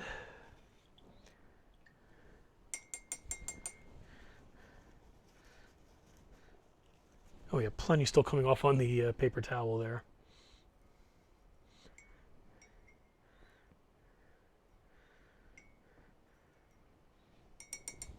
Make sure we get this nice and clean, or as clean as I can get it. Alrighty then. So let's go back to the granite steel and get the tip of the tail with it, as well as the tip of the spear there. And hold on, just thinking a moment here. Maybe I'll come back to that because I want to make sure it has a little time to dry before I start mixing things directly on the body of it. But yeah, whatever. Let's go with it. Let's have some fun. Get a little crazy. Actually, what I'll do is, just to give it a little extra time, there's a tiny bit that I missed right on his crown, so I'm going to put a little... Come on. There we go. Quickly fix that, because that'll just take a moment. But it also gives a couple of precious seconds more for the Iron Warriors to dry.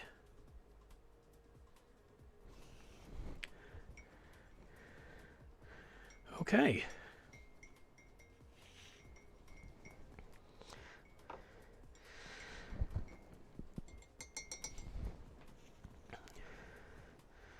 Now we'll go back to the Grey Knight steel. Get that nice and mixed.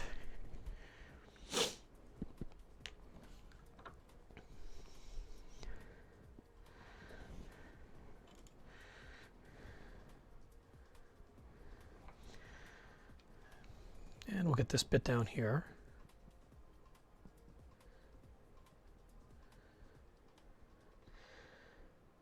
This little blade at the end of the tail, which I believe is usable as a weapon if you are playing this guy in your Necron army. The assembly instructions do have a little bit at the end. They point out stats, it looks like, for both the tail and the spear as attacking weapons.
Alrighty, that came out pretty nice.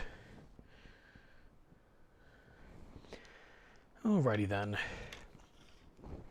Next we'll move on to the rear part of the spear, which we're going to just keep as a pure Grey Knight's steel.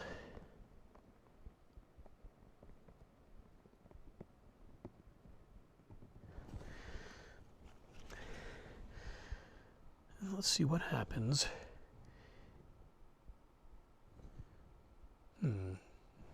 Okay, I'm definitely have to find a way to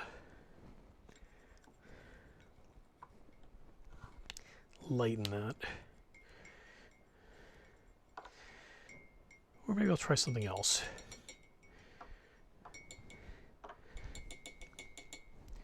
I have some concepts in my mind that I might want to try. But first, let's go over and just cover that up, because by putting it over the Iron Warriors, all it did was give me a streak of the Grey Knight steel. So definitely going to have to use a layer to get a different effect on that.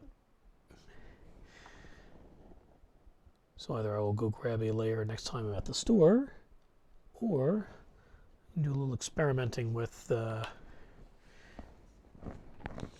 contrast paints and see if I can get something neat going on there with that. And with that, I think that covers all of the metallic elements of this guy.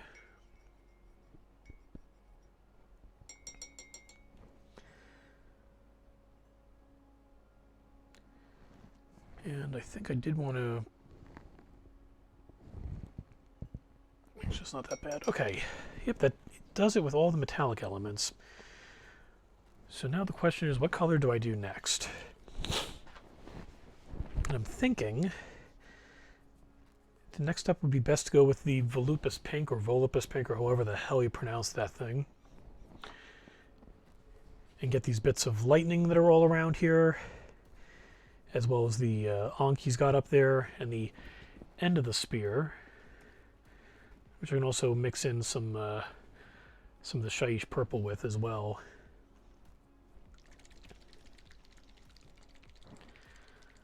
Yeah, I think towards the end it's just going to be pure pink, whereas down here we're going to put pink over the steel. I think I'm also going to try to put a little of the pink over the haft of the spear just to see how that looks. Since the contrast paint is a lot thinner, it might make for a really nice effect. So let's experiment a bit, shall we?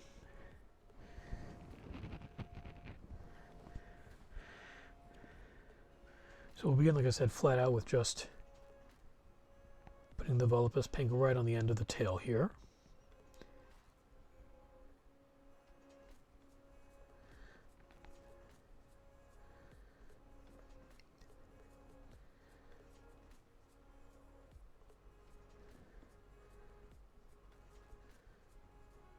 And because it is thinner, you can see the steel underneath it coming through. Now, as always with the contrast paints, you do have to be careful because any streaks will show. So you want to make sure you're continually moving in one direction with your brush strokes.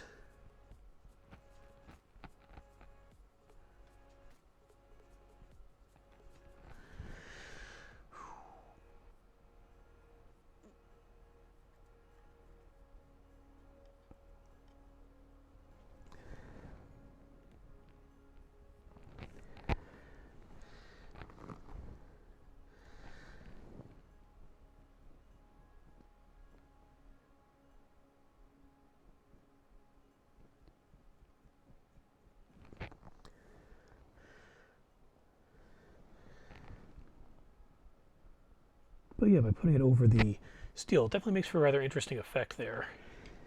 It does add a bit of a metallic sheen to the pink.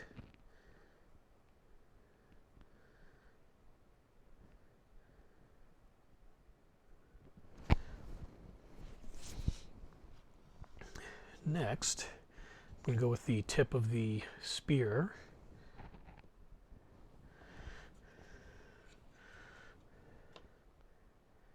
What I really like about the Volupus pink is that it's a very dark pink. So you get some interesting effects with it.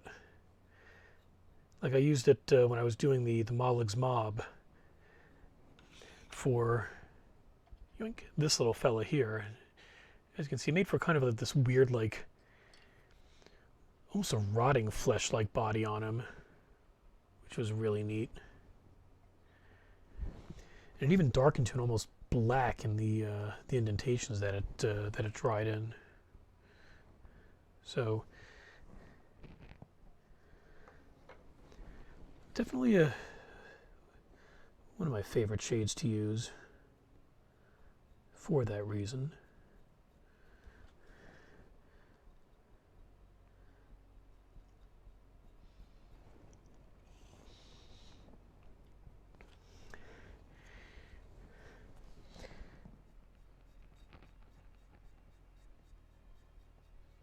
And remember, as always with the contrast paints, a little bit goes a long way. They do dry a lot darker than they apply. And they are designed, as always, to kind of take care of some of the layering for you. So you have to treat them like watercolors. Remember that the big thing is the need to pool in the indentations, where they'll dry even darker. And boom, automatic shading.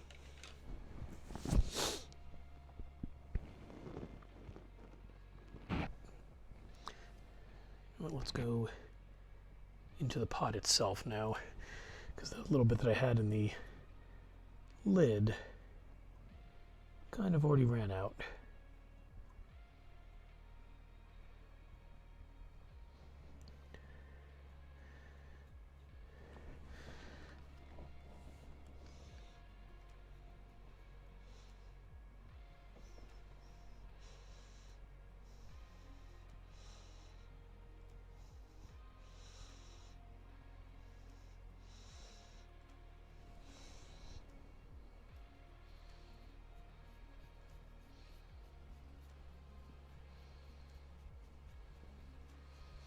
Oh yeah, that is looking really nice. And And as I said before, and I always say when I'm doing these videos, in your world, if you want, to make him go with the regular, green look that the official artwork has, go right ahead.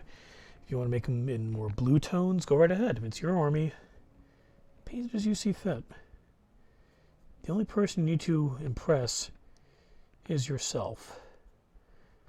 Okay, and maybe some judges if you're doing a painting competition, or if there is a separate best painted army element of the tournament that you're in. But overall, if you're playing for fun, if you just like the miniatures like I do something that you like. Don't worry about impressing anyone else, because they're not the ones who are going to have it sitting in their collection.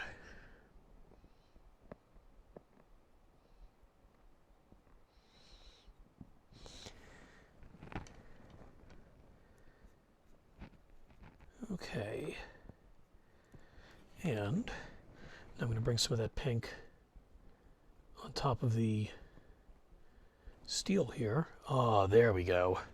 Oh, rather on the Iron Warriors, not on the steel. So you get a nice dark metallic pink to that, as opposed to the lighter metallic pink we have on the bottom there, which I'm just going to touch up a little bit. And that'll definitely give the spear a different look from the other pieces.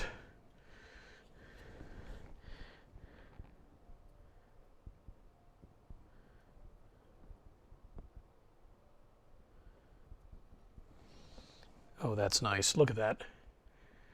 And even that's actually able to come, I can see just from here that it's coming off pretty nicely on the camera, so pretty cool effect. Almost goes from almost a blood red, where the pink is over the darker half of the spear,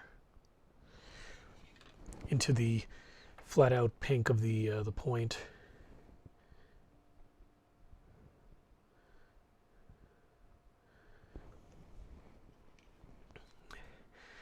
And this may turn out to be a little dark for the lightning bolts and everything, but I think it'll still look pretty good.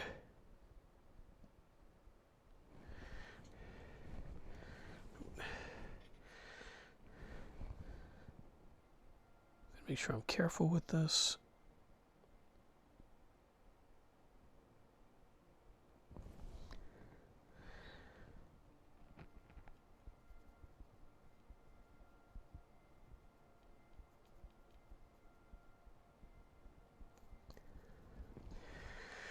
Oh, that is nice.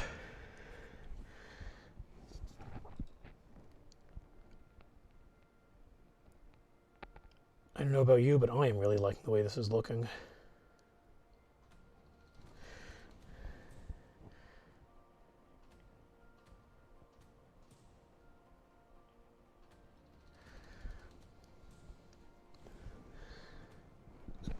Okay. Still got to get in here.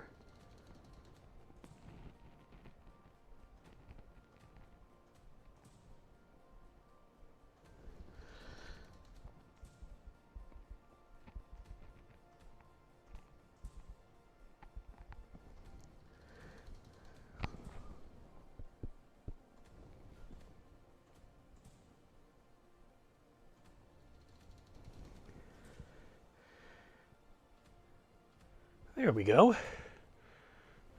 Now that pops. Okay, next we'll move on to the lightning in his wings.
And as per usual, once I'm done with this, I'm going to put get a nice still picture of it, and I'll post it up on our Facebook and our Twitter pages, just so you can get a closer look at the detail. Since there's only so much I can do with the webcam.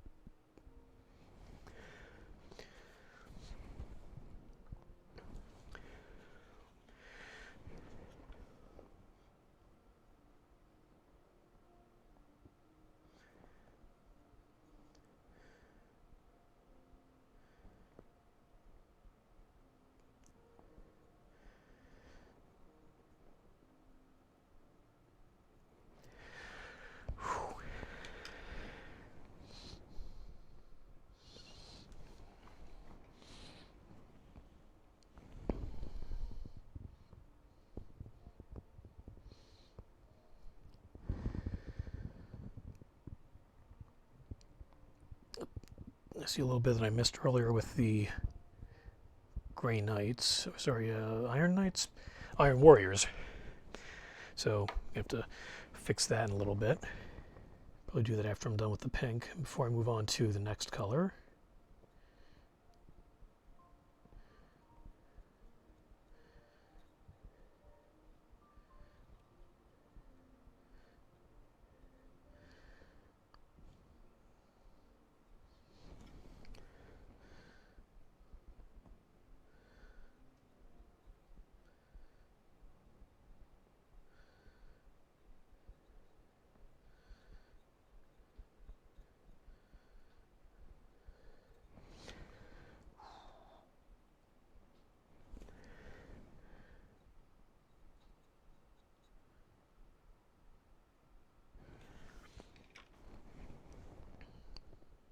Yeah, the sun's coming back out.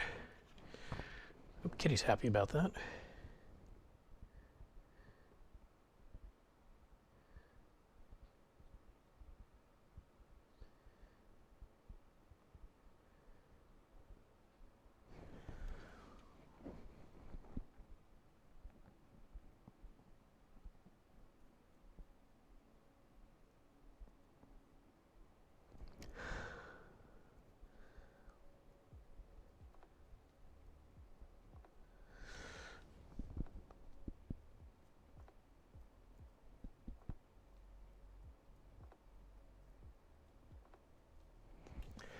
There we go.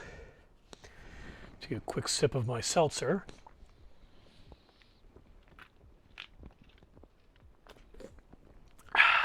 Ooh, I needed that. And let's move on to the next bunch of electricity on his other wing.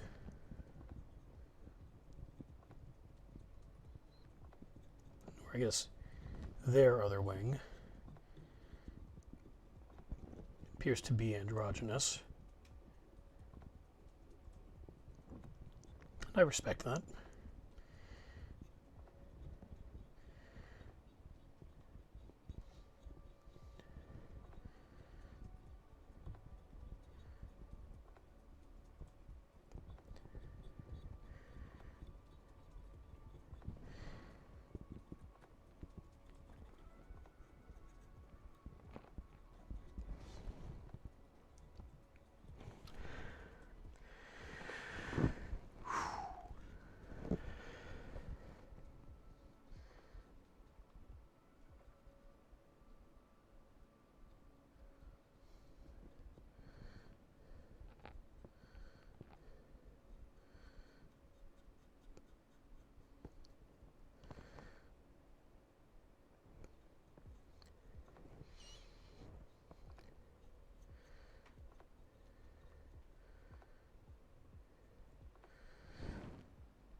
I am very happy with the way this guy's coming out so far.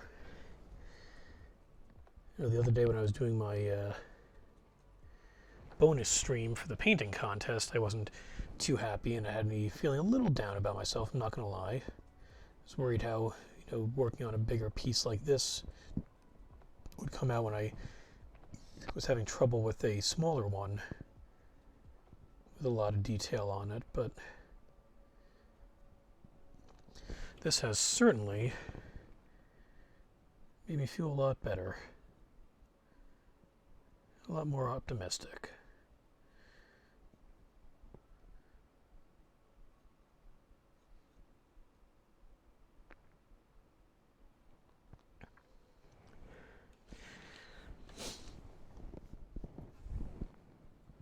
I think I'll touch up the tip of the spear a little bit.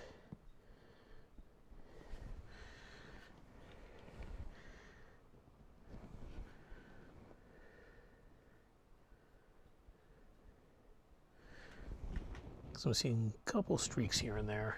I just want to try to work them out a little bit.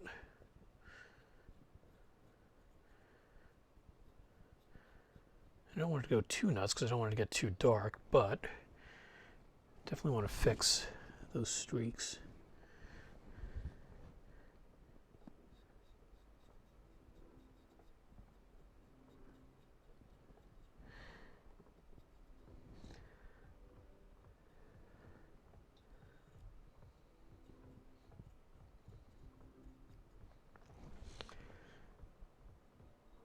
Okay, that's a bit better. Now, the streaks at least work with the electricity because it's supposed to be crackling and all over the place. And obviously I don't want it to be completely solid on the spear because I mean, that's part of why I'm using the contrast paints. I wanted to kind of highlight some of the indentations and everything.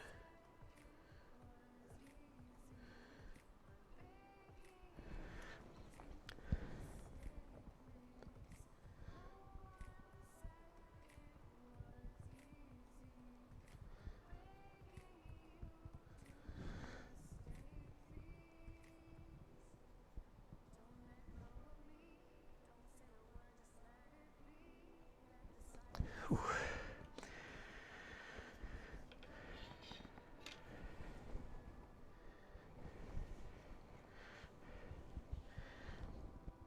Yeah, this may not pop or have the same type of like energy that the green would. That if you look at the official paint job, but I think it still has a really cool effect.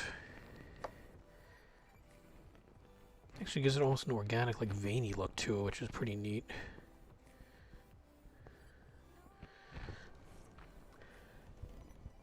I think overall it looks a little bit better than if I were to go like full neon with it.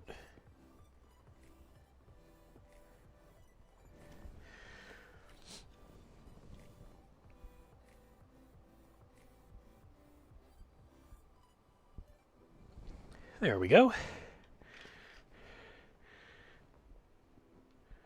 Pretty good, I think.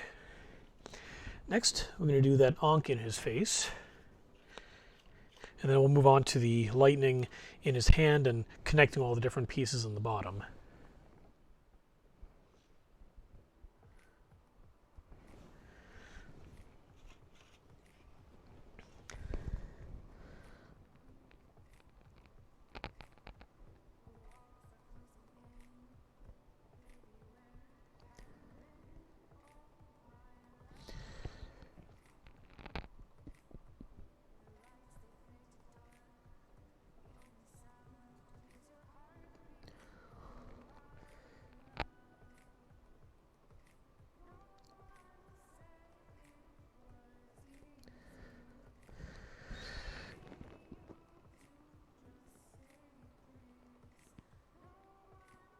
I'm seeing a few more things I'm going to have to fix with the Grey Knight steel again a bit later, so I'll push that back over there.